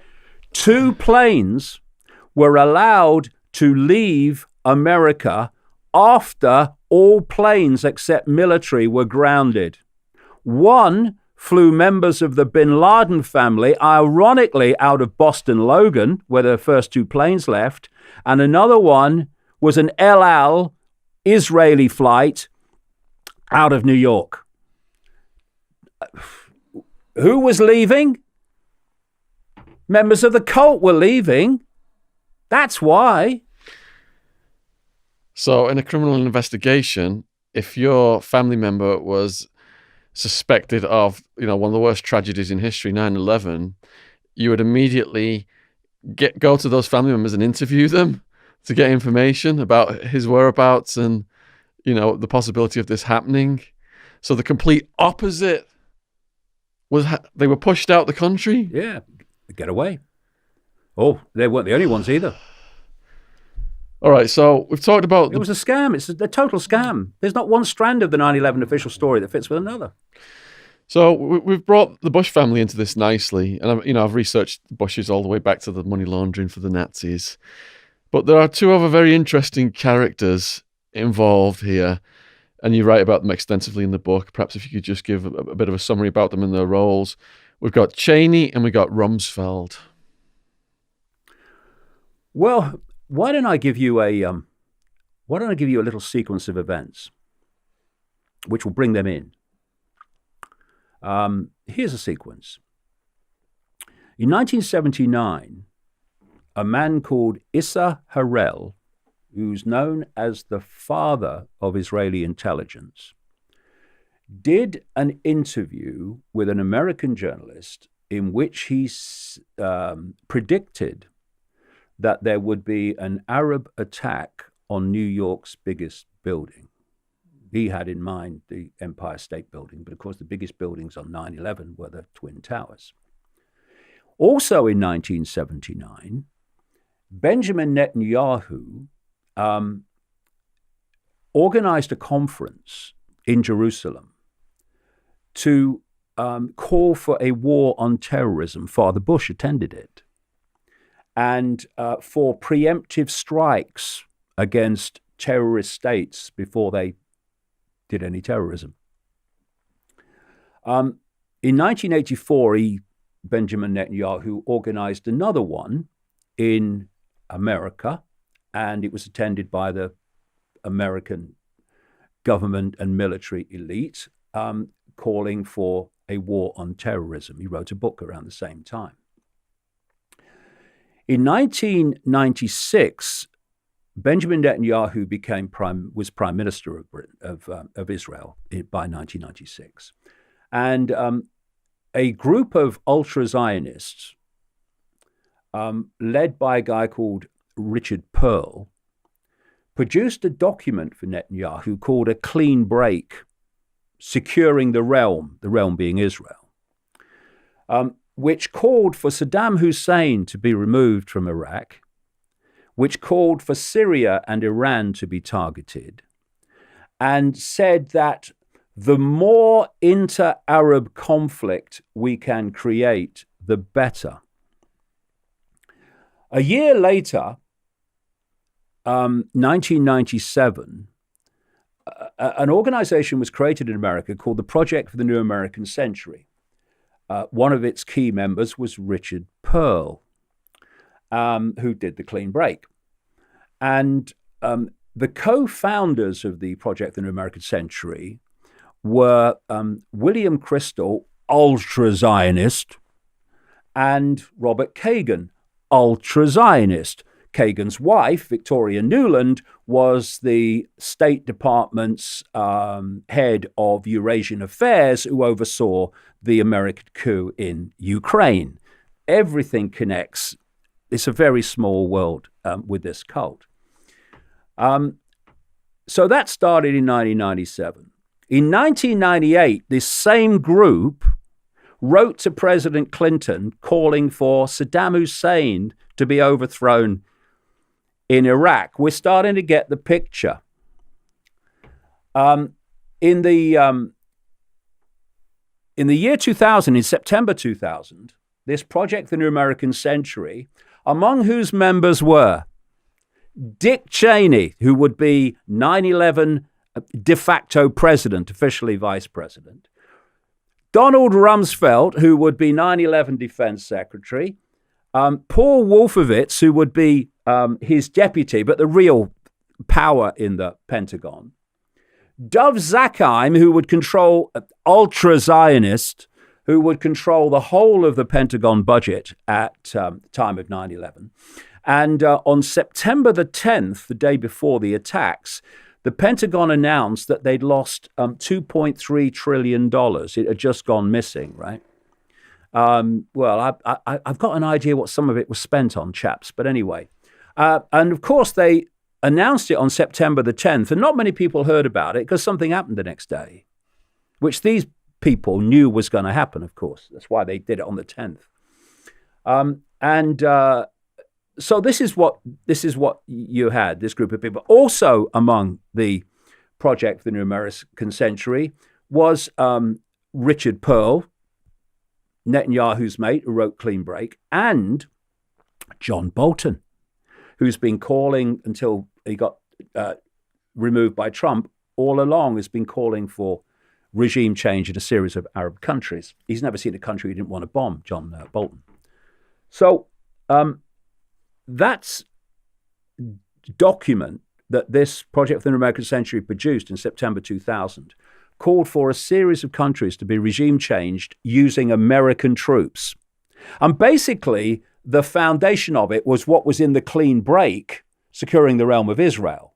So instead of using Israeli troops, they wanted to use American troops to do what benefited Israel, what benefited the cult, basically. And so they wanted regime change in September 2000 in Iraq, Libya, Iran, Lebanon, and other countries, including North Korea, leading eventually to regime change in China. And that was what they wanted. They called in this document, and it was an ultra-Zionist organization, the Project for the New American Century. They called for American troops to fight and decisively win multiple theater wars in these countries to regime change. But they also said in this document, September 2000, that this, what they called in the quote, process of transformation, regime change, would necessarily be slow because they wouldn't have the support to do it, quote, absent some catastrophic and catalyzing event like a new Pearl Harbor. 1 year to the month after that document was published, 9 months after these people came to power with Bush, America had what Bush called at the time the Pearl Harbor of the 21st century, 9/11. And as a result of those attacks, these countries have been ticked off ever since in what was called, quoting Netanyahu back in the 70s and 80s, a war on terror. According to the New York Times, I'm taking through a timeline here. According to the New York Times, on September the 19th and 20th, 2001, immediately after the attacks, this same group of people I'm talking about, operating under the defense organization out of the Pentagon, decided that Saddam Hussein had to be removed from Iraq. So you're seeing the progression here. Then we have General Wesley Clark, who was a former Supreme Commander of NATO, who went on an kind of alternative internet TV program called Democracy Now! In 2007, and described his experience immediately after 9/11. He said he went to the Pentagon, he met Rumsfeld, he met Wolfowitz, and then went down and met a general friend of his in the Joint Chiefs of Staff, the uniform level of the Pentagon hierarchy. And this general, he said, told him days after 9/11 they were going to invade Iraq. Well, that kind of fits because that's where we've been leading. And you can see where the Iraq thing came from now. His question was, why are we going to invade Iraq? Had everything to do with 9/11? They said, well, we don't think so, but we're going to invade Iraq. It's coming from upstairs. So Clark goes away, comes back a few weeks later, by which time America's in Afghanistan. And by the way, within an hour or so of the attacks, Ehud Barak, brackets, friend of Jeffrey Epstein, who was the Prime Minister of Israel into the early months of 2001, he went on the BBC immediately after the attacks and pointed the finger for them at Osama bin Laden and talked about an invasion of Afghanistan, right? This is a guy who was also a massive figure in Israeli intelligence. So they're in Afghanistan by now. And he says he went back, Clark. He said he went back. And he met his general friend again, who said, well, he said to him, why haven't we invaded Iraq? I thought we were going to invade Iraq. He said, it's worse than that, sir. He said, we just had this from upstairs. And he pulled up a piece of paper, Clark said, and he said, we're going to invade 7 countries in 5 years. And the countries he named were all from the Project the New American Century document in September 2000. Included Syria, and which was also on the Project the New American Century document, Assad, getting rid of him, Libya, Syria, all of them, they were all there, Iran, etc. And so you see the cult's influence in the sense that at the time of 9/11, you had Bush, Republican, in the White House, and you had Blair, Labour, it says here, in Downing Street, and they invade Afghanistan, and then they invade Iraq. Oh, Benjamin, you got it at last after all this time, right? On a lie, of course. And people say, why did they lie about weapons of mass destruction? Because it's on the list and they don't have an excuse, so they made one up to tick it off the list. It is simple when you realize how it works. But then Blair goes and Bush goes. And in comes Bush's opponent, Obama, Democrat, and in comes Blair's opponent, Cameron, Conservative. And they pick off Libya and then start the process of the catastrophe of a fake civil war orchestrated by the same forces we've talked about, the paid mercenary terrorists, etc., in Syria. And then they go. And in comes the maverick Trump. And I put it on the internet when he came to power, key word of Trump's administration, Iran. And of course, they've been targeting Iran vehemently and actually had planes in the air to attack them at one point a few weeks ago before Trump pulled it back overwhelmingly, it seems to me, from the circumstances of the time, because it had been pointed out to him the consequences electorally of him invading Iran, given that he got to power to a massive extent by saying he was going to stop all that nonsense, right? Anyway, but now they're doing it with sanctions and trying to create unrest and protests that turn into people regime change. So here you have a situation where this ultra-Zionist, I say cult, organization names the countries, says we need a Pearl Harbor to justify it. Pearl Harbor happens. People that called for Pearl Harbor and regime change come to power, and regime change. I mean, hello? I mean, anyone home? So then you think, okay, so who oversaw the entire investigation of 9/11? A guy called Michael Chertoff, ultra Zionist, who was appointed in 2001, before 9/11, as the head of the criminal division of the Justice Department, which oversaw the investigation. And so Michael Chertoff oversaw the investigation. He also wrote the Patriot Act, which clearly had been written before 9/11, which was then brought out immediately afterwards to take away basic freedoms in America, justified by protecting the public against terrorism, and then becomes head of Homeland Security to impose and enforce the Patriot Act that he'd written. How many people know this? That in 2001, 200 Israelis were arrested in America for being part of a spy ring. 140 were arrested before 9/11, and 60 were arrested afterwards. Many of them were posing as art students when they clearly weren't. They gave a university in Israel where they were doing their art. That university turned out not to exist.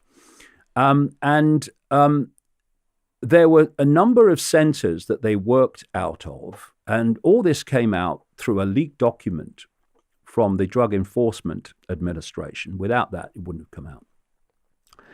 But the key place these documents said the Israeli spy ring was based was a place called Hollywood in Florida, not far from Miami, which was where 15 of the 19 alleged hijackers operated out of, including Mohammed Attar. And they were even where these art students were and where Mohammed Attar was extremely close. And there were other areas in New Jersey that they operated, these art students and other members of this ring, where these alleged hijackers also operated. It was a remarkable coincidence. Does this include the dancing Israelis? Yeah, I'm coming to them, yeah. So what happened was that they were questioned by the FBI, etc. And then along came Michael Chertoff, ultra-Zionist, head of the criminal division of the Justice Department. He let them go. All this came out, not just through those documents, but through a series of reports, I think there were 4 of them, by a Fox News reporter called Carl Cameron. Excellent reports, where he just revealed all this stuff. Of course, they were off the Fox website very quickly, never to be seen again, but some people downloaded them. You can still see them if you work to find them. And then you mentioned, yes, the dancing Israelis. This was also a part of this. On 9/11, a woman was looking out of her apartment, looking across the river to the Twin Towers. The first tower, the North Tower, had just been hit. And she saw these, what she described as Middle East-looking men. And of course, the immediate reaction were they're Arabs. They weren't. They were Israelis. And they were with a white van filming the tower burning. Only one at that time. And other witnesses swear they were there before the first tower was hit. And they were whooping and high-fiving, and this is where the term dancing Israelis came from. And they clearly had prior knowledge of the attack. And 2 of them were known to the FBI, it turned out, as Mossad operatives, right? So she reports them to the police, and eventually they get picked up. They're held for 71 days. It turns out that they were connected to a company in New Jersey called Urban Moving Systems, which was headed by a guy called Dominic Suter. Dominic Suter, not surprisingly, when they investigated this, was questioned by the FBI and told that they would be back for a second interview. Well, they weren't, because he was on a plane to Israel, and that was it. Although I've heard, I've just updated the book for the second print run, I now hear that years later he came back to America and no one said anything. He worked and worked and worked. No problem whatsoever, right? So you see in the book the background to it. Now the FBI and police were absolutely sure that they were connected to the event. How would you know otherwise? And this urban moving systems was just a front. Just after 9/11, everything shut down. Everyone left, ran, just a front. Box cutters, boxes, and all this stuff. And they were held by the FBI for 71 days. And then Michael Chertoff, ultra-Zionist, head of the criminal division of the Justice Department, let them go without charging them for anything to do with 9/11. And some of the people supporting that included a well-known ultra-Zionist politician called Chuck Schumer, and a very well-known ultra-Zionist lawyer, Alan Dershowitz, who, of course, is was a close friend and associate of Jeffrey Epstein.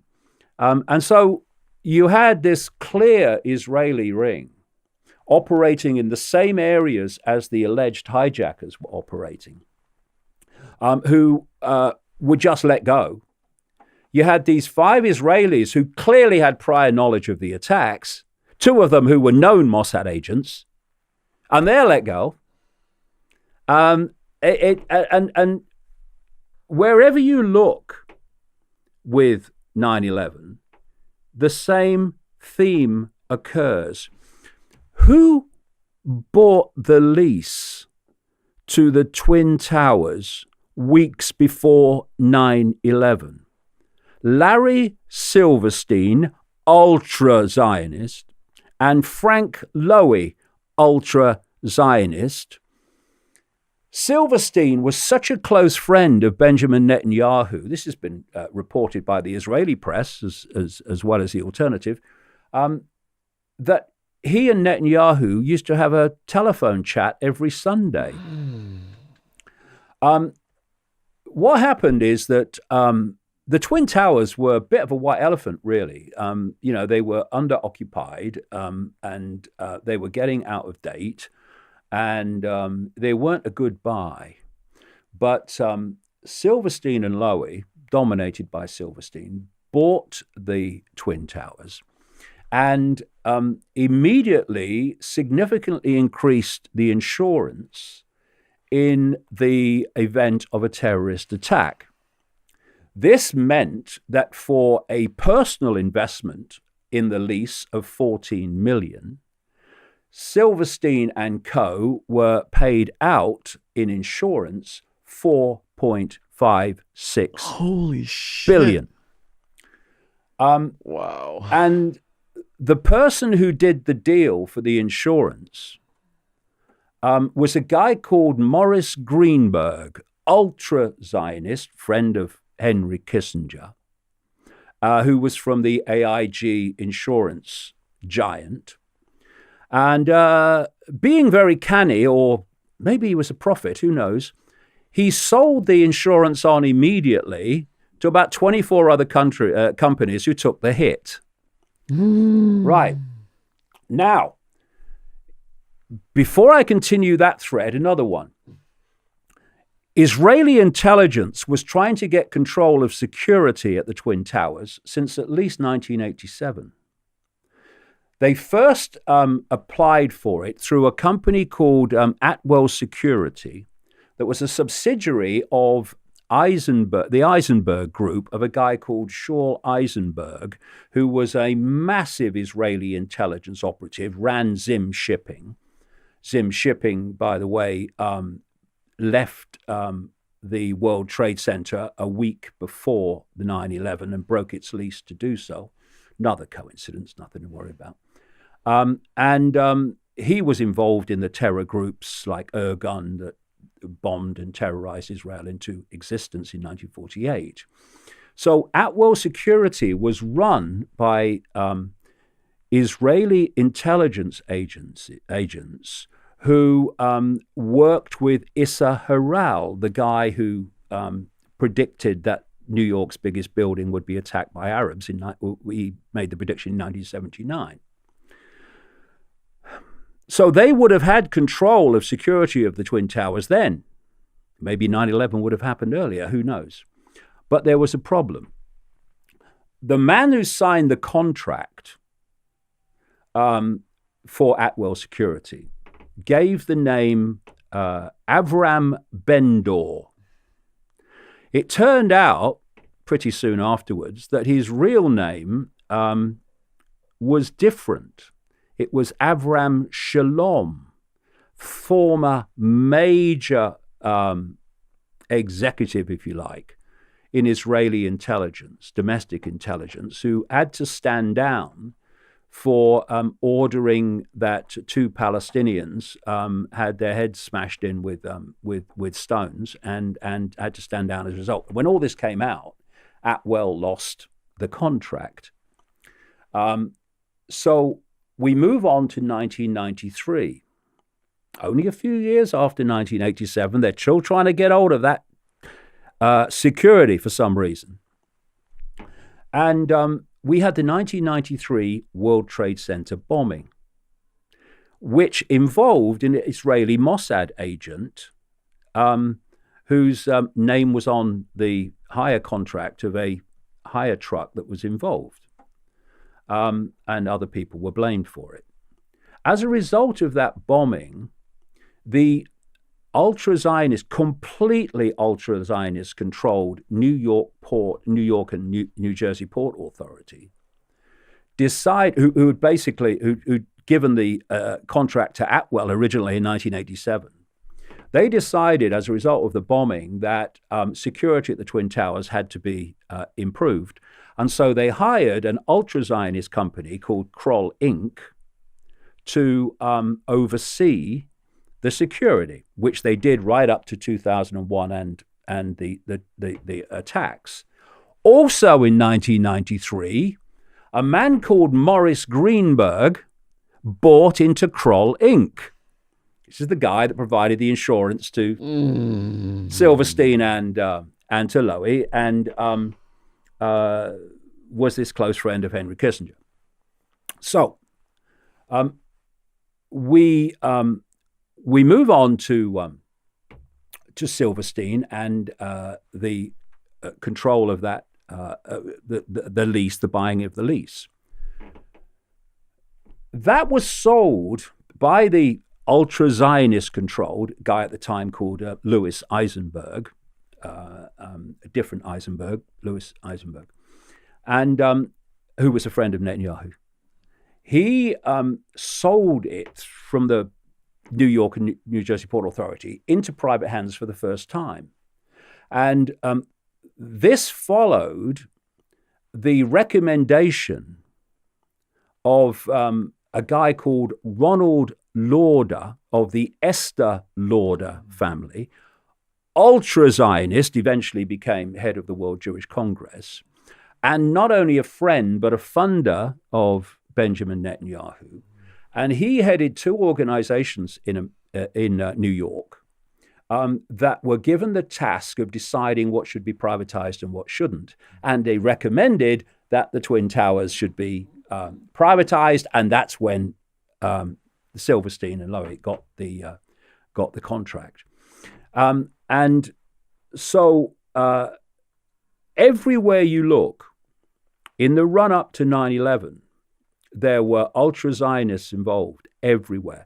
The person who was Rudolph Giuliani, the mayor of New York at the time, head of emergency management, and that emergency management operation was actually in Building 7, also owned by Silverstein. He owned that before the Twin Towers. He was an ultra-Zionist as well, everywhere you look. And then you look afterwards. One of the things that would tell you why the Twin Towers fell was to have experts look over the rubble, and they'd establish why they came down. People talked about explosions just before they came down, et cetera, et cetera. Whatever happened, they would have found out. But there was this rush using a Zionist transportation company to get the rubble from ground zero into Zionist-owned scrap yards in New Jersey, where the steel, etc., was cut up around the clock and put on ships to Asia for smelting to become someone's fridge. And there is a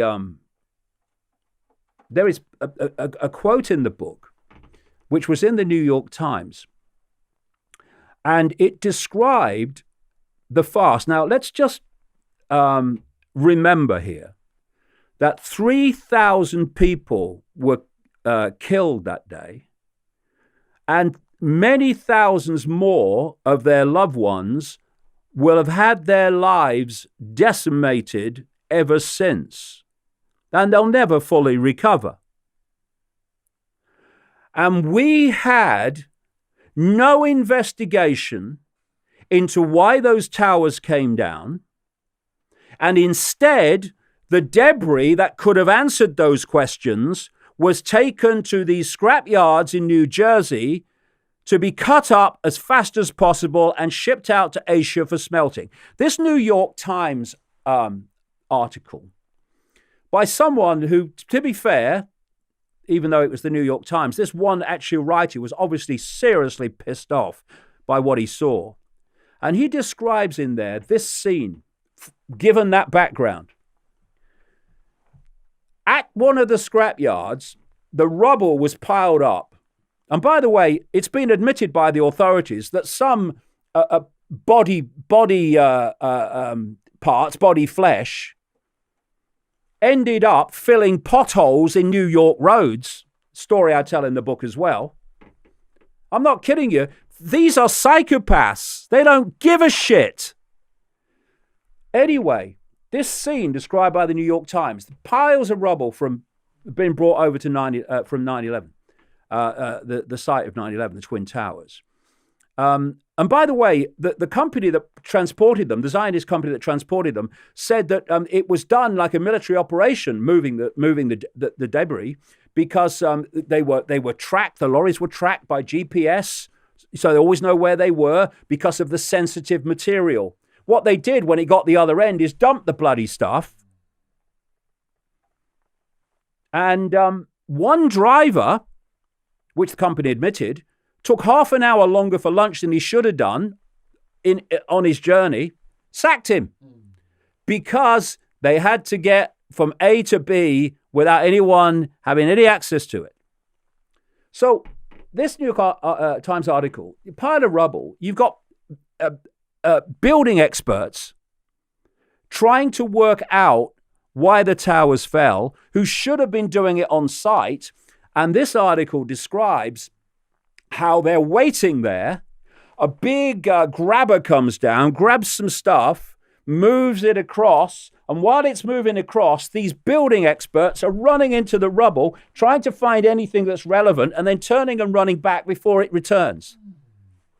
This is the scale of scam that went on, this callous psychopathy that has prevented the true story of 9/11 coming to light, and people being terrified of telling the story because of consequences for them. Well, look at me. I don't give a shit. I care about the truth, and the truth needs to come out, and at last it bloody well is. So, then we look at some other aspects of this. The last thing that the cabal wanted was this to come to court where the evidence could be put on public display. Their big problem was families, with just under 100 of them, that didn't take the compensation, which came with the proviso, you take the money, but you agree not to go to court. Nearly 100 families said, no, we're not having it. The compensation fund, pressurizing the families to take it and shut up and not go to court, was overseen by an ultra-Zionist called Kenneth Feinberg, who was also the person after 2008 that decided about executive compensation after the crash of 9/11 in all the bailouts. The crash of 2008, rather, in all the bailouts. Now, These nearly 100 families that didn't accept that, they wanted their day in court. They wanted to have some evidence publicly displayed. They, the civil litigation group, were overseen by Judge Alvin Hellerstein, ultra-Zionist, whose son in Israel represented a law firm that represented the parent company of a Israeli intelligence agents security company called ICTS that ran security at Boston Logan Airport and at Newark, New Jersey.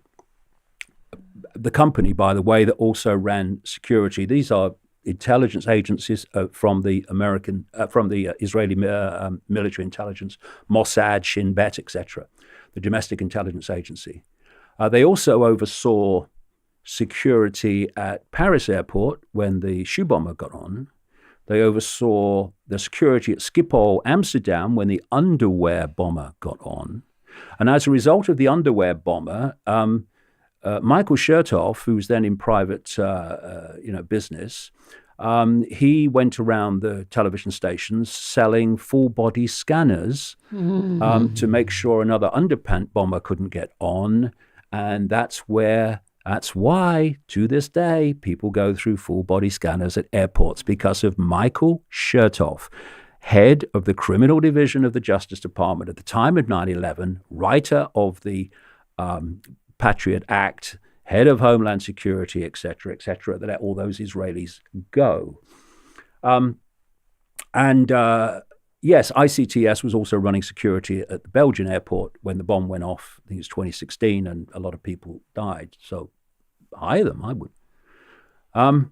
And anyway, Alvin Hellerstein ran what even the mainstream media called a war of attrition to block the families getting to court. And the last one, eventually, because of a decision by Hellerstein, they pulled out in 2010. So none of the families got to court. His associates overseeing that civil litigation group of families were also ultra-Zionists. Alvin Hellerstein was also the judge that oversaw the litigation between Larry Silverstein and the airlines that ended in Silverstein getting a payout on top of the 4.56 billion of another 10 million. Jesus. By the way, the judge that oversaw the Silverstein the insurance company's litigation that led to the 4.56 billion was Michael McCasey, ultra-Zionist, who eventually became Attorney General of the United States. Then we come to this. The other problem they had, apart from the families getting to court, the other problem they had was, well, there's got to be some kind of investigation, right? We've got to have an investigation. I mean, it's the biggest terror attack in American history. 3,000 people dead. We've got to have an investigation. Well, no, if you remember, Dick Cheney, Project the New American Century, and George Bush, puppet president, resisted for ages any investigation into this attack. Why? They don't want an investigation. The truth might come out. So eventually, public pressure forces them into accepting some kind of investigation. It's called the 9/11 Commission. The person they named to head it first, Henry Kissinger. More ultra-Zionist than ultra-Zionism itself, right? So, of course, that's so ludicrous, and it was demanded that he reveal his clients in his company, Kissinger Associates, which would have, as I've said in the book, it wouldn't have just opened a can of worms. That it would have launched it to Mars, right? So now he had to stand down. So they bring another guy in, ultra-Zionist Philip Zelikow, who wrote an article in one of these influential magazines in 1998, warning America of a new Pearl Harbor and a terrorist attack on American targets. Anyway, Philip Zelikow, Bush insider, very close friend of Condoleezza Rice, the Secretary of State in the Bush administration, and they wrote a book together, actually. And he oversaw the 9/11 Commission, which was a joke of a non-investigation. And I go into it in the book. Building 7 was a big Achilles heel. Building 7 was owned by Silverstein before the Twin Towers. And not a lot of people, there was even a judge, I quote in the book, there was a 9/11 connected case, sometime later. And the subject in the case or the evidence of Building 7 came up. And this judge says, Building 7, what's that? Most people don't realize 3 buildings fell, not 2. And Building 7, 47 stories, also known as the Salomon Building, fell about 5:20 in the evening. In fact, about 26 minutes earlier, the BBC had a reporter reporting live saying that Building 7 had fallen, and it was still standing behind her. Right. So obviously, they've got the press release out of sync here. So it fell, and it fell with the most obvious, clear, controlled demolition you'll ever see.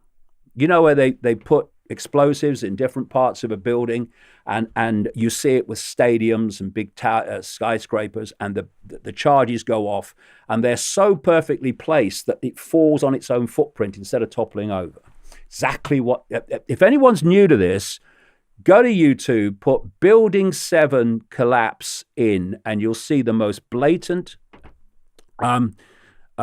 controlled demolition you've ever seen. In fact, the explanation of the buildings coming down is so utterly ridiculous that there's an organization, as there are many others over different subject areas of 9/11, called Architects and Engineers for 9/11 Truth, which are experts in their field, lots of them now, who've come together to say the explanations of the buildings falling is insane. Right. But not to the 9/11 Commission. What happened was that the building fell. It was obviously a controlled demolition. Controlled demolition experts have looked at it and have said, what brought the building down? Controlled demolition. There was one guy who's a Dutch expert. He didn't even know three buildings had fallen. And a TV crew went along and just played him the building falling and said, what do you think caused that? He said, well, it's controlled demolition. It's obvious. He didn't even know it had anything to do with 9/11.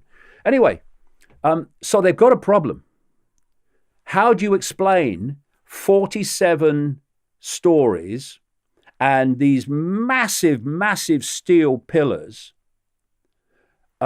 collapsing simultaneously on their own footprint, which meant every single pillar had to give way at the same time? Ludicrous. So what can we do? Well, they left the investigation into this is not the 9/11 Commission. The government agency investigating the collapse of Building 7 kind of panned out their investigation. And eventually they came out. And there was a fire in Building 7. No plane hit it. No plane came near it, but there was a fire. It was not a big fire, but just a fire. Certainly not enough to bring a building like that down. In fact, according to the official story, that fire did bring it down, which made it, still to this day, the only steel-structured building ever to fall just because of fire. Of course, it didn't. It was controlled demolition. Anyway, the government agency then comes out and holds this press conference and announces what brought down a 47-story massive steel-framed building. An office furnishings fire. We're back to Prince Andrew, you see. When you're lying and you can't therefore tell the truth of what happened, it was controlled demolition, then you have to make something up, and it's usually ludicrous. So the 9/11 Commission and ultra-Zionist Philip Zelikow has looked at this This is the 9/11 Commission report on the entire attacks, every subject area, everything. And they've thought, we can't put office furnishings fire in this report because it will get slaughtered. So what did they do? They didn't mention it. There is no mention of Building 7 collapsing in the 9/11 Commission report because there's no way of explaining it except by controlled demolition. Now, Larry Silverstein was interviewed on a PBS documentary in America about 9/11, and he was asked about Building 7. And what he said was that the fire chief came to him and said, the fire's so bad. It wasn't. It was out by the time it fell, if you read the evidence in the book. The fire chief said to me, who's never come forward, by the way, and fire chiefs that have been, was it you that spoke to him? No, it wasn't me. Right. They've never found this guy because he doesn't exist. The fire chief came to him and said the building in Building 7, the fire is so bad that we think we ought to pull it, collapse it. And so Silverstein said, there's been such a loss of life, as if he fricking cares. Let's pull it. He said, and shortly afterwards, we watched the building come down. Now, if you are going, first of all, fire commanders do not collapse buildings.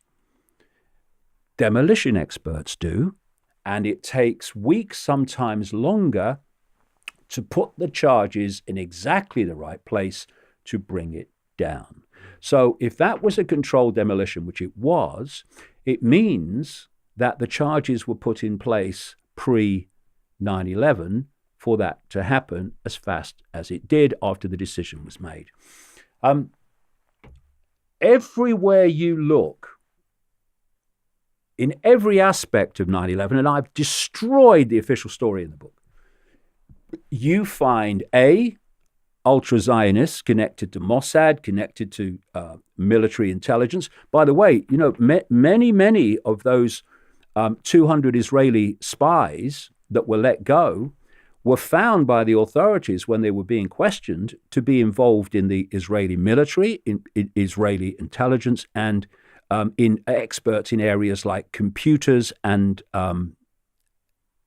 explosives. And they were all let go. Anyway, then when you look at that whole story and then you start picking off other aspects like the planes and whether they were the ones that left the airports and the hijackers and all these other aspects, you find the whole story falls apart. Another thing, by the way, that the 9/11 Commission did not choose to mention was that in evidence to the 9/11 Commission, Norman Mineta, who was the transportation secretary, said that before the Pentagon was hit, I say it wasn't hit by a plane, it was hit by something else. But anyway, there was a plane involved, in my mind. And he said he was in the bunker with Cheney, Project for the New American Century. And the towers had been hit, and they were talking about a plane heading for Washington. And Mineta tells the story of a young man, I think he was a military guy, coming in every so often and counting down a plane coming into Washington to Cheney. 50 miles, sir. 30 miles, sir. And when it got to something like, 10 miles, no time, this young guy said to Cheney, this is Norman Mineta, Transportation Secretary's evidence. He said to Cheney, do the orders still stand, sir? And Cheney, being the lovely human being that he is, kind of, sped back. Of course, have you heard anything different? Oh, you're Dick Cheney, aren't you? Now, and then, of course, we're told that a plane hit the Pentagon. Certainly a plane was involved in that whole thing. But whether it hit the Pentagon is quite another thing. Now, do the orders still stand, sir? Now, the only way that the answer or the background to that question, do the orders still stand, sir, would have been, do the orders still stand to shoot the plane down, would have been had the plane been shot down. It wasn't.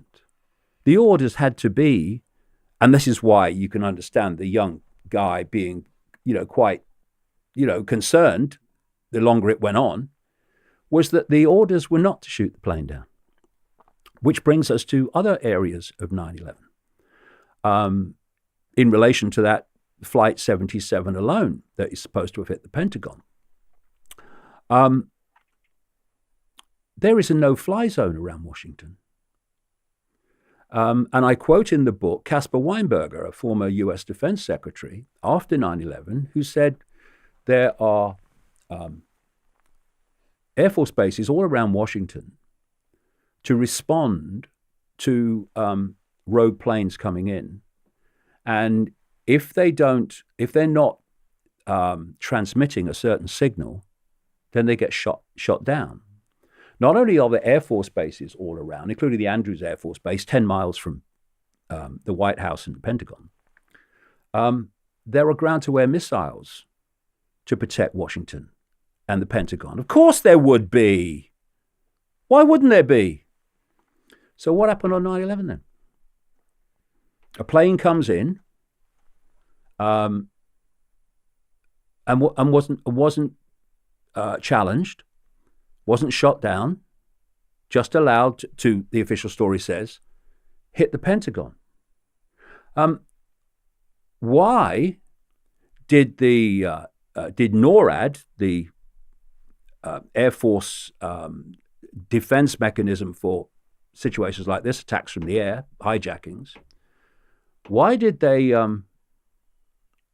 scramble planes from 130 miles away at the Langley Air Force Base to meet a threat to Washington when 10 miles down the road is the Andrews Air Force Base, where Air Force One comes in with the president and where his helicopter comes from to the White House lawn?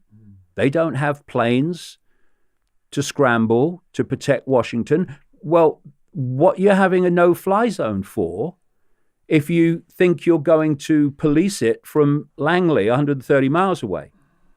And another thing that happened on 9/11 is that everything that could go wrong did go wrong on purpose. Probably a practice for Epstein's suicide. What happened is, I mean, it's kind of bizarre. The NORAD at a place called Rome in New York State, that area of the NORAD operation, which was its base was the Peterson Air Force Base in Colorado and at a place called Cheyenne Mountain, top secret place. But the center that was dealing with it all was call it the Need Center in Rome. I think it's not far from Syracuse in New York State. And they were obviously being completely misled for another reason I'll come to in a second about what the hell was going on. Because they were scrambling planes to meet and you know to go to first of all the Twin Towers and then to the Pentagon. And every time they were scrambled, or what happened in between happened, to make sure they were never there in time. So take the this is how crazy it is. The official story eventually, it changed many times, was they scrambled planes from Langley to get to the Pentagon for this plane coming in, American Airlines Flight 77. But when the planes took off, this is all official stuff, when the planes took off, instead of heading for Washington, pilots said no one told them what they were being scrambled for. So they say they headed out to sea because they thought the threat would come from the Atlantic, right?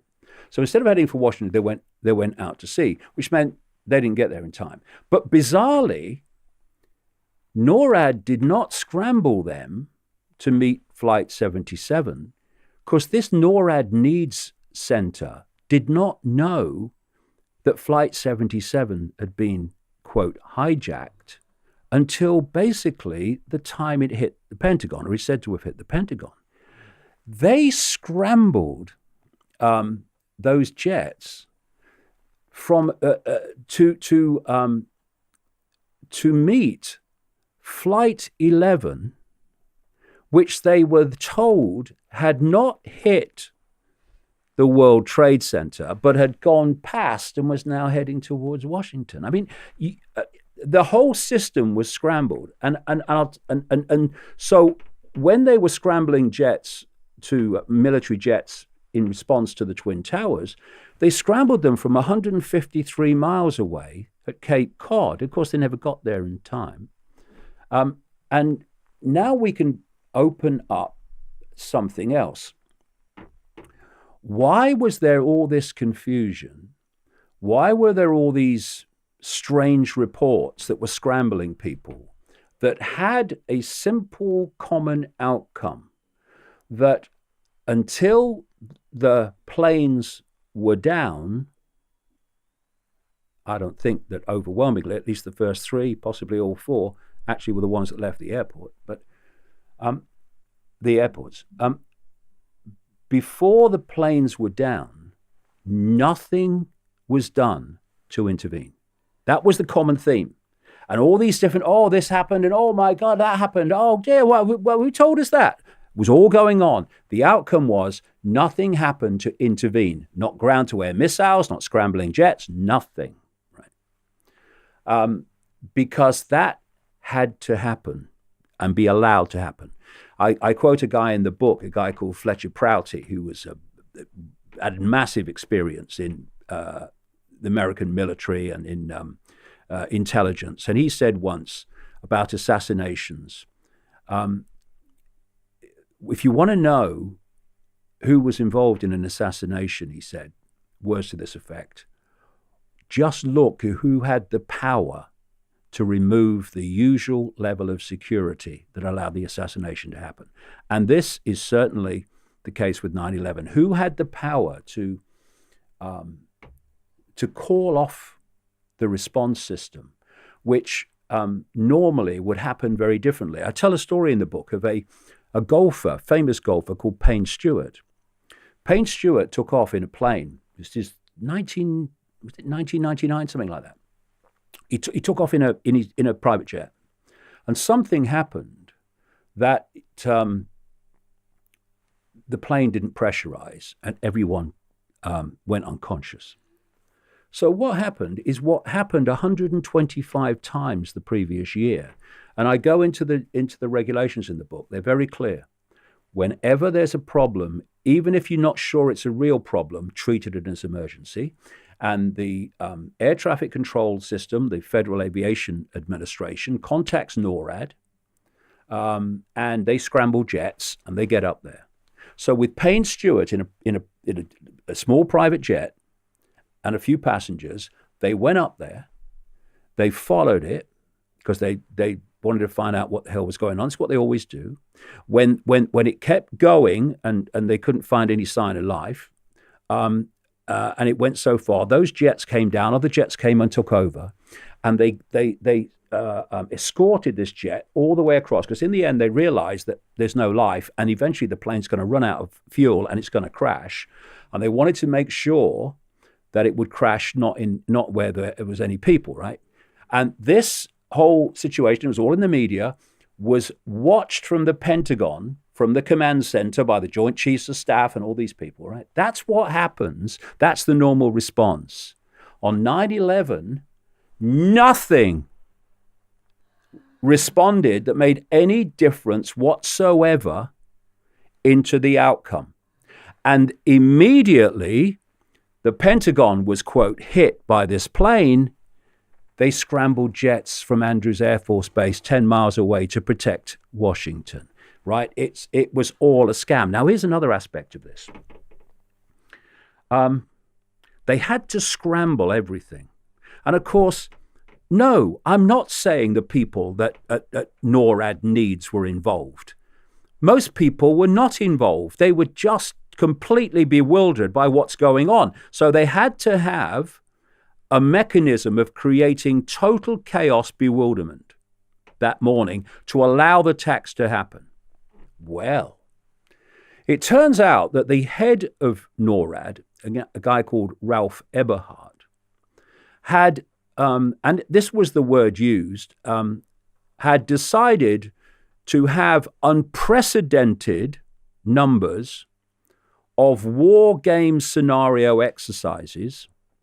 There was a stream of them, I list them all in the book, going on in the skies over eastern United States in precisely the areas where the planes were being, quote, hijacked. Not only that, because of the war games, planes that would normally be on the ground at Air Force bases were off during the war games. And what they have during these war games, oh, and by the way, the same Ralph Eberhard, the night before 9/11, who had orchestrated all these war games to be going on, an unprecedented number at the same time, also put the defense mechanism for Pentagon computer systems onto its lowest level. Right? Now, when these war games are going on, the flights in the game, the simulated flights, and by the way, these war games involve planes being hijacked and a plane hitting the National Reconnaissance Center in Washington, D.C., part of the scenario. Right? So they call it SIM. And what it means is the dots of the planes in the war games are on the screens of air traffic controllers and of, they have to be, of course they do, and on the screens of NORAD. And so the potential for taking planes, for landing planes after they left the airport and then they appear somewhere else is massively happened with Flight 11. It disappeared for 36 minutes. Sorry, not Flight 11, Flight 77, disappeared for 36 minutes. And I've looked at the logs and quoted some of them in the book from the NORAD Needs Center. And they are waiting for the war games to start that morning, right? And so when the reports came in of 9/11 hijackings, their first reaction was, is this, what one guy said, they started the war games early then, right? And people were saying, is this real or is this scenario? Totally scrambled them. And then they had these war games planes on their screens, completely confusing everything while the hijackings were going on. And at one point on the logs, one guy shouts out, "Get rid of the goddamn SIM!" Which they did after the Pentagon was hit. And now, there was a company in Quincy, Massachusetts, called P-Tech. P-Tech was apparently a small company, but it was given the contract for the computer systems of NORAD, the Federal Aviation Administration, all the Washington institutions, the Pentagon, etc. And it was identified by a lady, a computer tech wizard at some level. She worked on projects for J.P. Morgan, called Indira Singh. And her first interest in P-Tech, from her knowledge, because she worked in that industry, was something called, they call it enterprise architecture. And the whole deal of connecting different computer systems. And to do that job, you need to have access in real time to all the computer systems of the different agencies, right? P-Tech had that. Now, her first interest was when she started to realize that people who were funding P-Tech were also people who were being accused of funding Osama bin Laden. Right? So her first response is, this is how the Arabs did it, basically. That kind of, why are people funding bin Laden involved in this P-Tech that's got control of all these computer systems? And P-Tech was working with a federally funded company called the MITRE Corporation. And according to Indira Singh and others,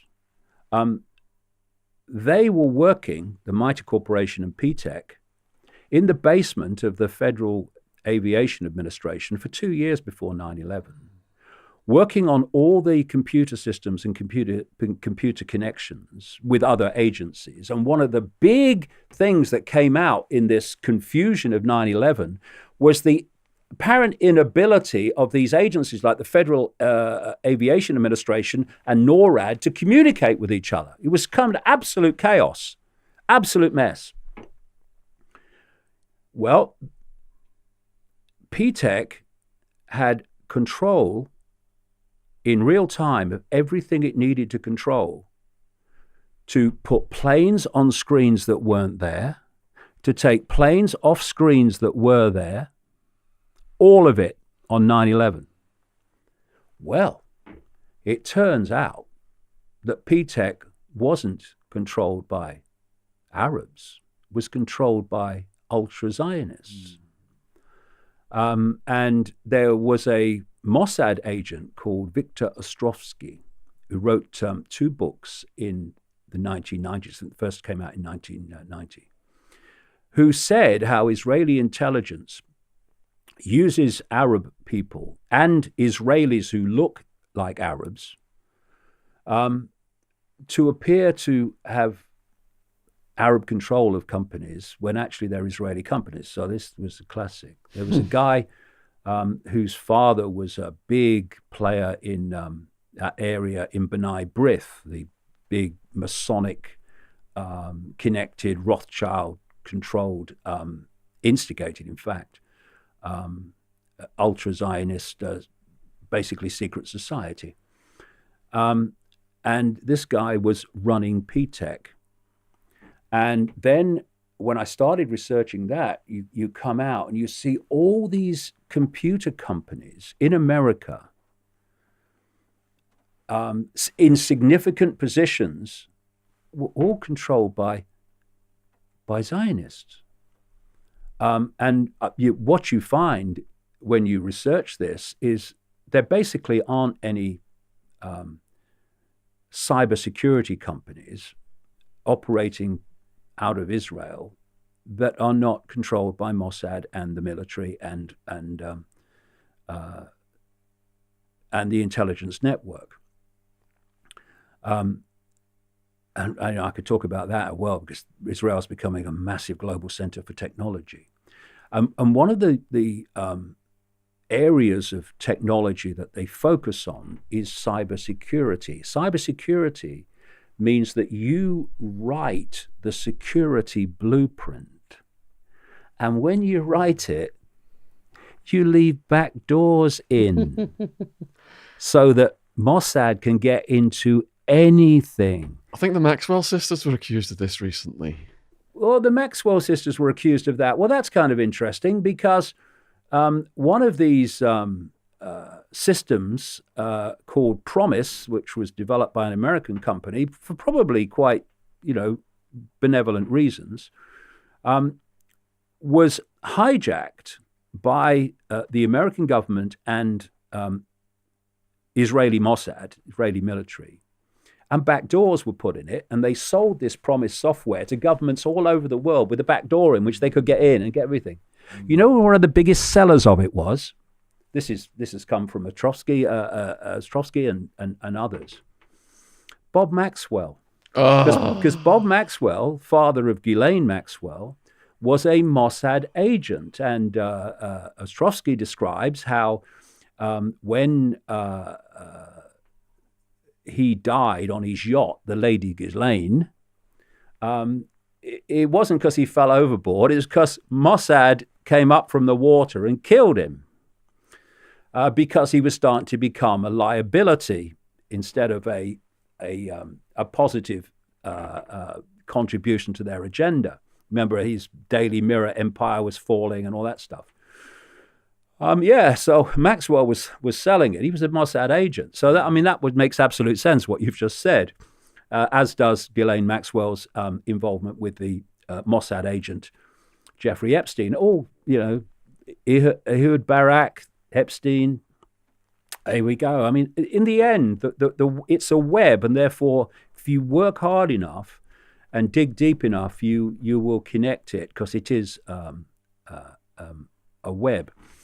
So you had, on 9/11, computer control of the entire system.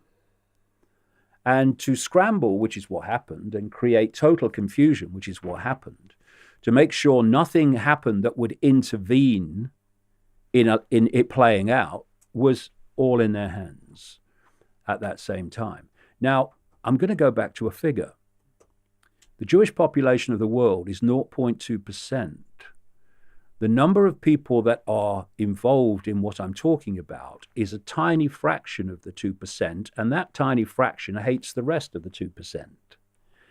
Now look at how many times I've said ultra-Zionist in this interview in relation to 9/11. What are the statistical chances of any of that? None. None. So then you ask, if I can find this out, and others, is a guy in America, Christopher Boland, who's done a lot of great work in this area. Why can't the media? And why do even people in the alternative media who get some sniff of this never talk about it? Because they're terrified of the consequences. They're terrified of being called anti-Semitic, when what you're actually doing is the opposite of that. Anti-Semitic's a misnomer anyway. It actually means anti-Arab, if you take back its meaning. But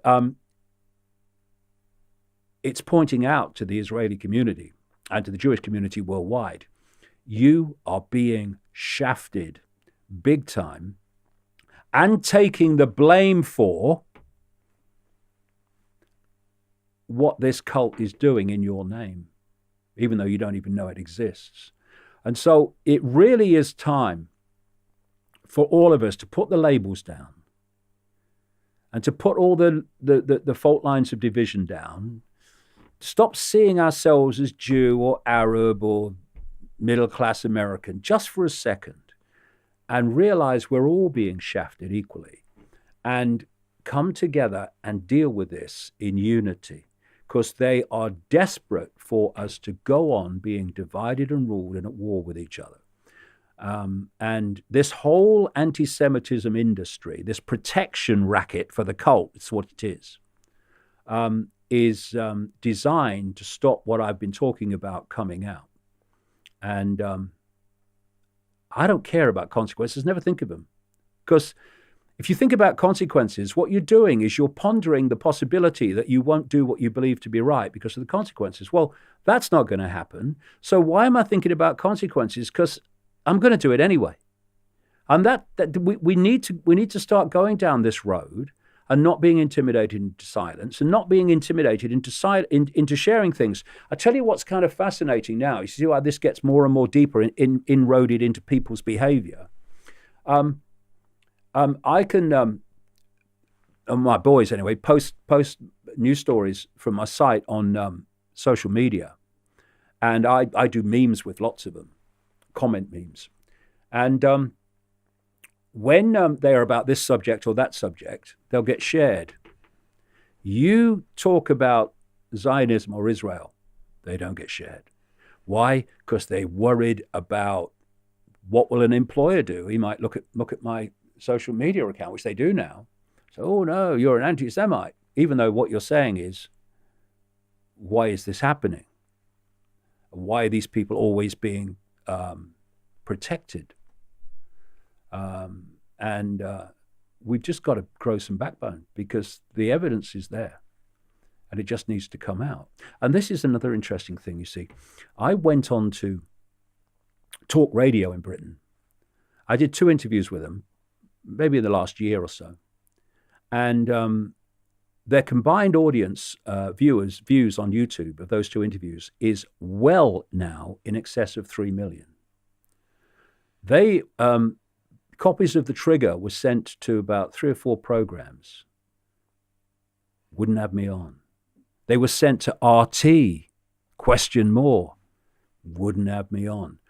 Jamie had 5,000 press releases sent out to media organizations in America, North America, Canada, Britain, all over the place. Not one mainstream media organization came back. When you are, and you see it's not a short book, producing the evidence that demolishes the official story of 9/11. Now, for that not to be orchestrated is ridiculous. They didn't even want to talk about the things that didn't mention the cult. Things like the fact that it's never been established that the planes that were said to have hit the buildings were the planes that left the airports. Do you know whenever there's an air crash, the first thing investigators do, or one of them, is they establish they've got the right plane. And they do this very easily. Every part on a plane has a serial number. The plane itself has a serial number. You know, we talk about Flight 77 and Flight 11, but they're just like destination boards on a bus. It's not the bus; it's just the route it's taking at the time. The bus has an identification number, a number plate, and so do planes. So what they do is they look at the debris. And there's certain parts, certain parts, they're called time change parts. These are parts that, never mind if they're not damaged, if it's flown this period, it's got to be changed, right? So, and what they do then is when a part is changed, that's logged, its serial number is logged on the mechanics log. And so what they do when there's a crash is they look at a part, they compare it with the log, and they say, yeah, we got the right plane. That was not done with any of the 9/11 planes. And it was so glaring that people challenged this, of course. And under the Freedom of Information Act, they asked for the FBI to release documents to show that this process had happened. And the FBI replied that it had not happened because, quote, there was no question as to the identity of the planes. Well, of course, you read the book, there's massive questions of the identity of the plane, but it was never done. So if you don't do something that's done every other time, there's a reason you haven't done it. The same 4 planes, none of the pilots hit the 4-digit code, hijack code, which is the first thing they're supposed to do. Bang, bang, bang, done. None of the pilots hit the hijack code to say they'd been hijacked. No one among the cabin staff instigated hijack procedure. Everything they would normally do didn't happen. That's not criticizing them. It's saying the official story is not true. There's a reason that those pilots did not punch in the hijack code. I say the planes were taken over from the ground, and in taking them over by hijacking the computer, that code wouldn't work because no messages from the cockpit to the ground would have been allowed. And remember, this control of the computer system would have included control of the planes. They controlled everything, all the computer system, the Federal Aviation civilian system, NORAD system, all of it. And everywhere you look, there's unexplainables, and there's things that normally happen that didn't happen on 9/11. It's a lie from start to bloody finish, because the official story is just a cover to hide the fact that 19 Arab hijackers did not hijack those planes. Do you believe those people were disposed of then? And are there inconsistencies with the flight and cockpit data and recordings? Oh, phone loads. calls? Flight 93. There's an organization called Pilots for 9/11 Truth. These are pilots, some of whom flew those actual planes, who have come together, like the engineers and architects, to say, this story of the planes makes no sense. And I go into it in the book. It's devastating. See, there were no black boxes found, they say, for the planes that hit the Twin Towers, right? Even though they're orange and give off a signal. The flight data recorder that records the workings of the plane and what happened with the plane's basically engineering, etc., was said to have been found with Flight 93 and was said to have been found with Flight 77. What pilots for 9/11 Truth did is they got the authorities dealing with this to send them the information from these black boxes, and they, with an animation showing a animated plane following that information, showing what happened. Flight 93. Flight data recorder shows cockpit door never opened.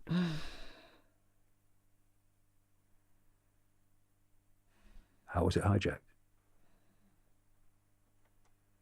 Flight 77, the cockpit data recorder, not the cockpit voice recorder, the plane data recorder, shows a different route to the official story. A route that, if taken, would not have been able to hit the Pentagon, would have been too high. And this is another story about 9/11, you see. My feeling, having researched this at great length over 2 books now, is that a plane never hit the Pentagon. But there are reports that people say they saw an airliner, and there are other people that say they saw a very small jet that kind of whizzed past just before the Nixon explosion. Well, for me, one of 2 things has happened. Either the Pentagon was hit by a missile. When, as I show in the book, missiles existed that would have done exactly what that one did. And that would explain why the hole in the Pentagon was so small. Because, of course, people remember the wall falling, but that happened, half an hour, 40 minutes afterwards. Before that, there was only a little hole, 125 feet wingspan jet's going to get through that. Either it was hit by a missile, and there's a very good chance of that, or there was a bomb, or both. There's evidence that there was at least a bomb. But of course, there had to be a cover story, and people saw a jet. And for me, what happened is the jet did come in and pulled away. And so when the bomb went off or the missile hit, people associated the plane with the explosion. And there was a police security officer at the Pentagon called Roosevelt Roberts. And he was in a place where they deliver things, just inside the Pentagon. And he heard the bang of the explosion. And he ran out, of course. And what he said, and this was, he recorded an interview, I think, for the official record.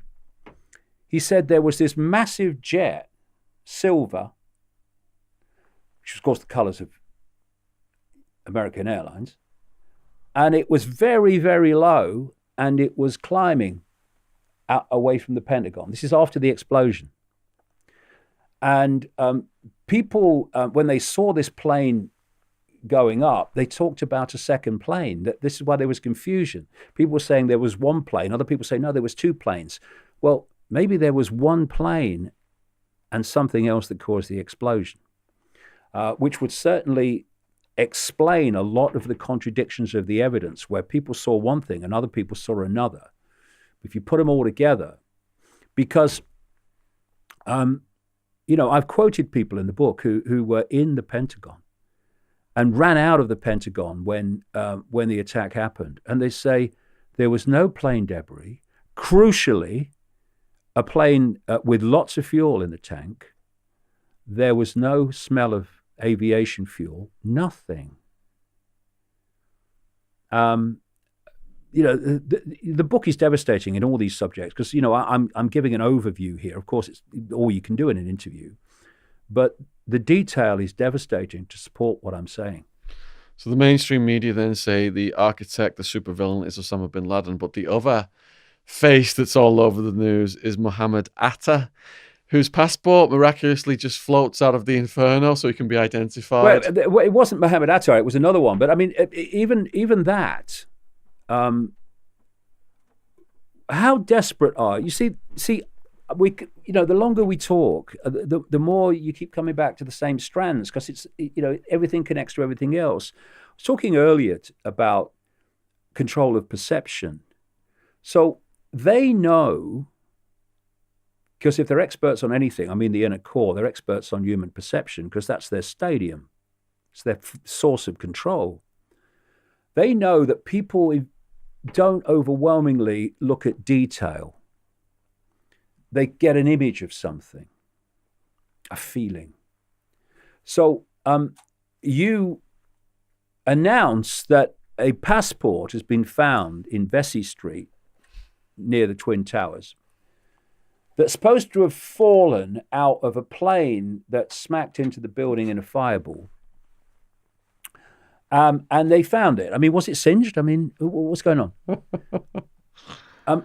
And what they're looking for is this feeling. And this is another thing, I studied for a long time mind control and these mind control projects and what have you, and mind control techniques.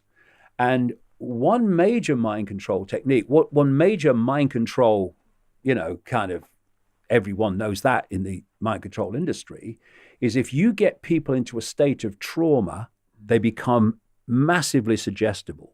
And of course, people looking at the horrors of 9/11 were whether they were directly involved or not, there was some kind of trauma from just looking on. And in that traumatized state, you start hitting them with information, suggestions. So they're looking for, see, it was them Arabs. Look, they found one of the passports. And of course, as I mentioned in the book, a year after 9/11, a British television crew from ITV asked New York police about the hijacker passport, which they, with the FBI, said we found it. And they said that's a rumor that might be true. Well, of course, it wasn't a rumor, and it certainly wasn't true. It was a scam to underpin the official story. What they want is to put out the official story, like Ehud Barak, Osama bin Laden, Afghanistan, and then underpin it as fast as you can and lock in that belief system, that perception, which then is going to take some moving once it's locked in. That's how it works. It's all a mind game. So Mohammed Attar, first of all, the discrepancies in the description of Mohammed Attar, who used the name Mohammed El Amir in Germany as a student, and Mohammed Attar, they weren't the same people. They might have looked the same in some ways, even, but that's not impossible, is it?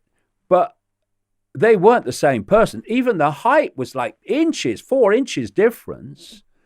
El Amir was described as a lovely, nice man and very caring and, like a straight Muslim. And Mohammed Attar, hey, man, don't mess with me. What? You're this guy from Germany? Hey, Mohammed Attar, right? He is an extreme Muslim fanatic. He's willing to fly this plane into a building and kill thousands of people, all right? And because he cares about Allah and all that stuff. Really? Well, as I describe in the book, he had a girlfriend called Amanda Keller, confirmed by other people, in Venice, in Florida, which is where the Israeli spy ring was actually based in Florida. So were these guys.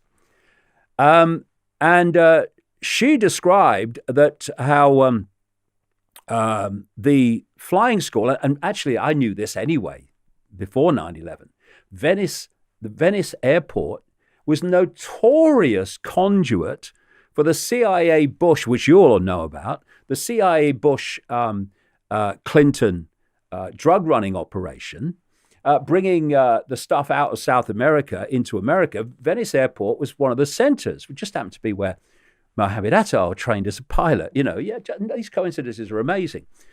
Anyway, Amanda Keller describes how this Muslim fanatic Attar, his favorite food was pork chops. He was always getting drunk. And she said, when they ran out of cocaine, one night, her and a friend, because he was producing the cocaine, they lived at a place called the Sandpiper Apartments in Venice. They followed them. They followed Attar and his mate into the flying school at Venice Airport, and they came out with armfuls of coke to resupply. This is a Muslim fanatic who's going to kill himself. And I follow the story of Attar. I mean, it's a joke. Like I say, nothing stands up to scrutiny once you get into that. Then you have Flight 77 was supposed to have been piloted by a guy called Annie Hanjour. And Annie Hanjour flew this plane, it said, Flight 77, a 757 jet, big plane. He flew it. Actually, the way they came in, he could have parked it in exactly the place in the Pentagon where Rumsfeld and the Joint Chiefs of Staff were. But instead, what he did is he took it across in a big circle, which people from Pilots for 9/11 Truth have tried to redo on a simulator, and they couldn't do it, and only a few actually managed it. These are top pilots. And he parks it in one part of the Pentagon called Wedge 1, which had just been reinforced to protect the Pentagon from such an attack. An attack they said they'd never thought of before 9/11. Wedge 1, where it hit and killed a lot of people, was where the accountants were trying to find the missing $2.3 trillion that was announced to be missing from the Pentagon budget on September the 10th, 2001. Right. Now, Annie Hanjour, master pilot, which the 9/11 Commission said he would seem to be the most skillful pilot, basically the best pilot of the bunch. He was banned 6 weeks earlier from hiring a one-engine plane at an airport flying school because he was so incompetent and dangerous. It's madness. It's unbelievable. But it shows that purely by repetition of nonsense and by the mainstream media underpinning the nonsense instead of challenging it, you can get vast numbers of people, though not as many as they think there are, to believe that complete idiocy, impossibility, was actually what happened.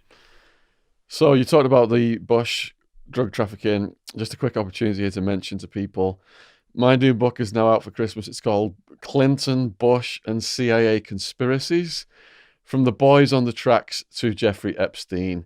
And it's on Amazon, ebook, paperback, and hopefully we'll have the audio book back up soon. From speaking to you, David, from reading all of your books, go to David's website if you want to get this one. It will help him more than putting more money in Bezos' pocket. From researching Epstein, from just speaking to you today, it's just really reinforced how cults do control the world, especially with this Epstein stuff right now. Apparently, there's all these powerful people. You mentioned Elon Musk linked with Epstein, Bill Gates linked with Epstein, Prince Andrew, and so on and so on. Now, I did watch on the Joe Rogan podcast, he interviewed a lady out of Hawaii called Tulsi Gabbard. And she is saying she's going to stop the wars. She's the new hope. Yeah. What are you calling on this? What I'm calling on this is that Tulsi Gabbard has been very consistent. She has been opposing these wars from the start.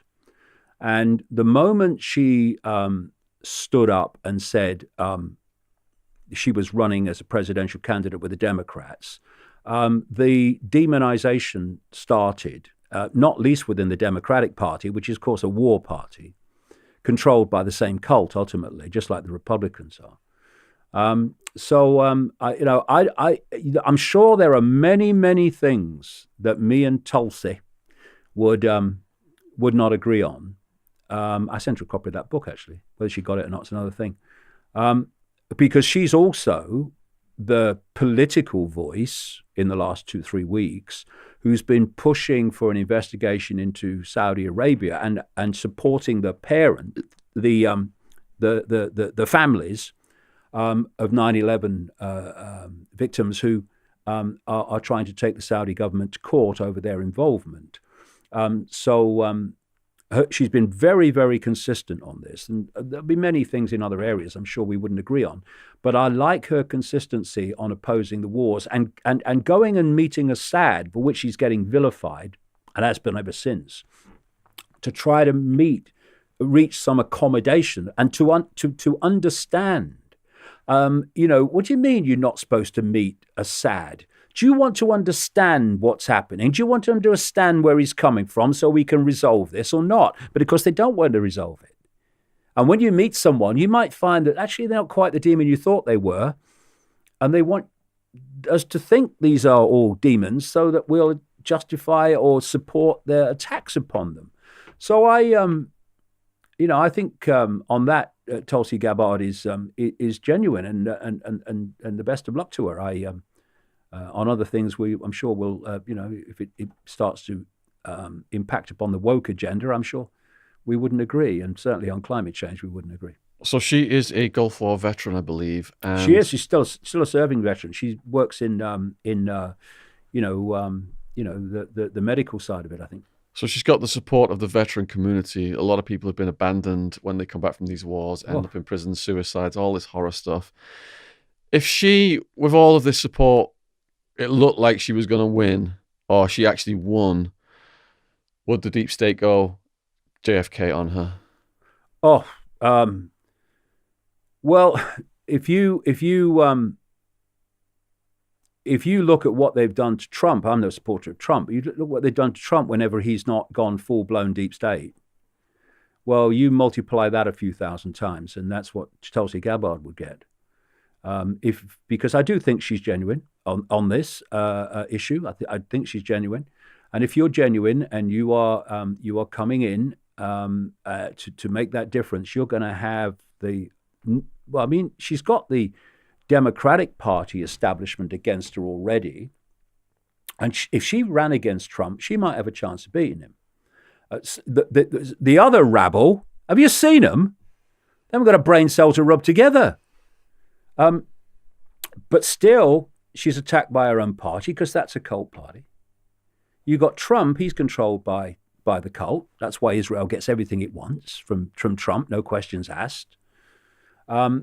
Everything virtually. The only thing they've not quite got yet is an actual bombardment of Iran, and so they're not going to just let her do it. But we need to support people. I mean, I don't recommend that people support any political party.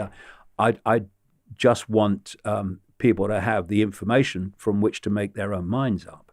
But if someone is genuinely, if they got into power and they were genuinely trying to, stop this nonsense, then they need maximum support from people, because they're going to have the world and his friend, the cult, ultimately, trying to destroy them. Absolutely. So Hillary Clinton is already saying that Tulsi's working for the Russians.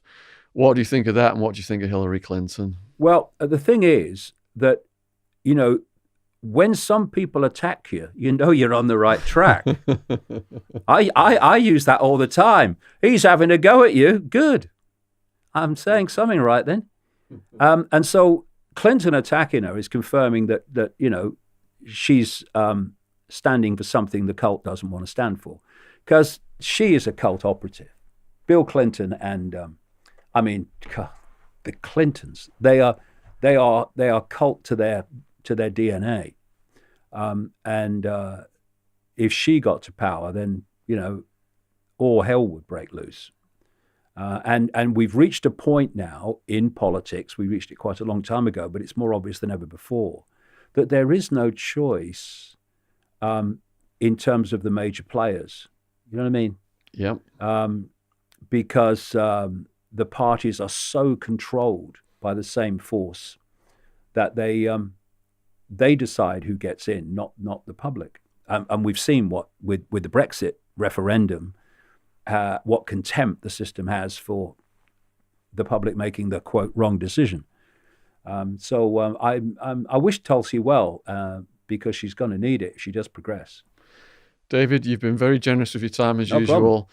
Problem. And is this possibly the longest podcast we've ever filmed? What are we at? 3 hours 20. 3:20? We've only just begun, Sean. It's close. We've scratched the surface.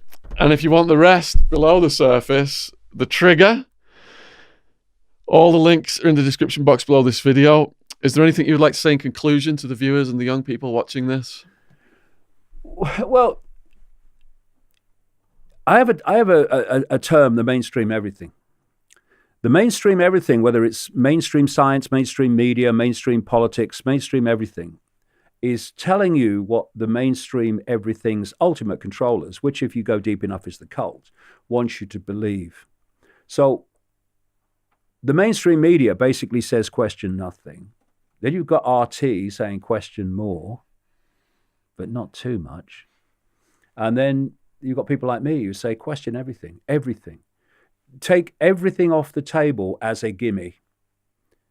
Familiarity is a wonderful way of mind-controlling perception, because once something becomes familiar, it becomes a gimme, it becomes unquestioned. That's just how things are. Everyone knows that, mate. Question everything.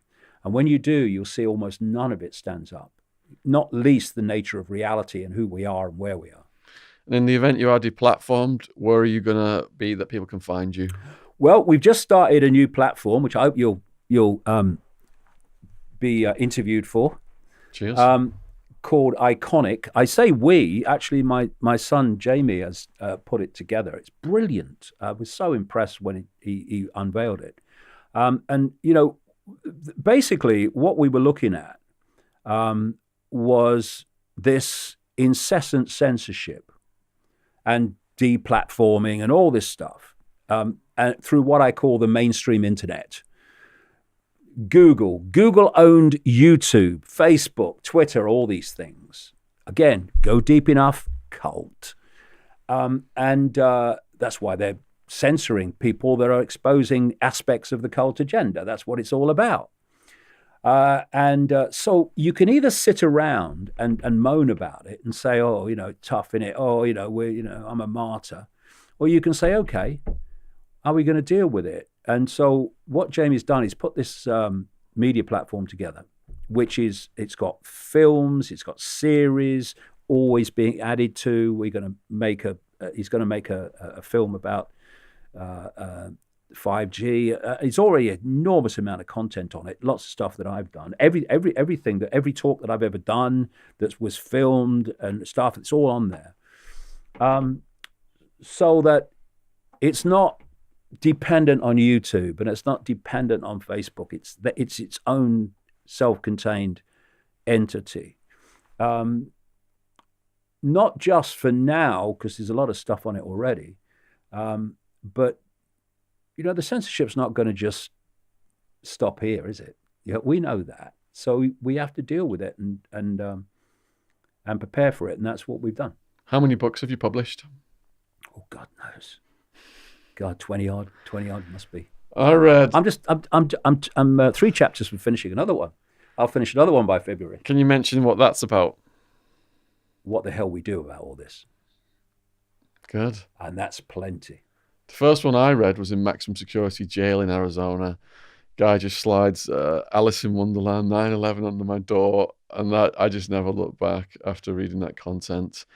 So if you want to support David as well as the books, it's free to subscribe to his channel. Go down, click over to his YouTube channel. All his socials are down there.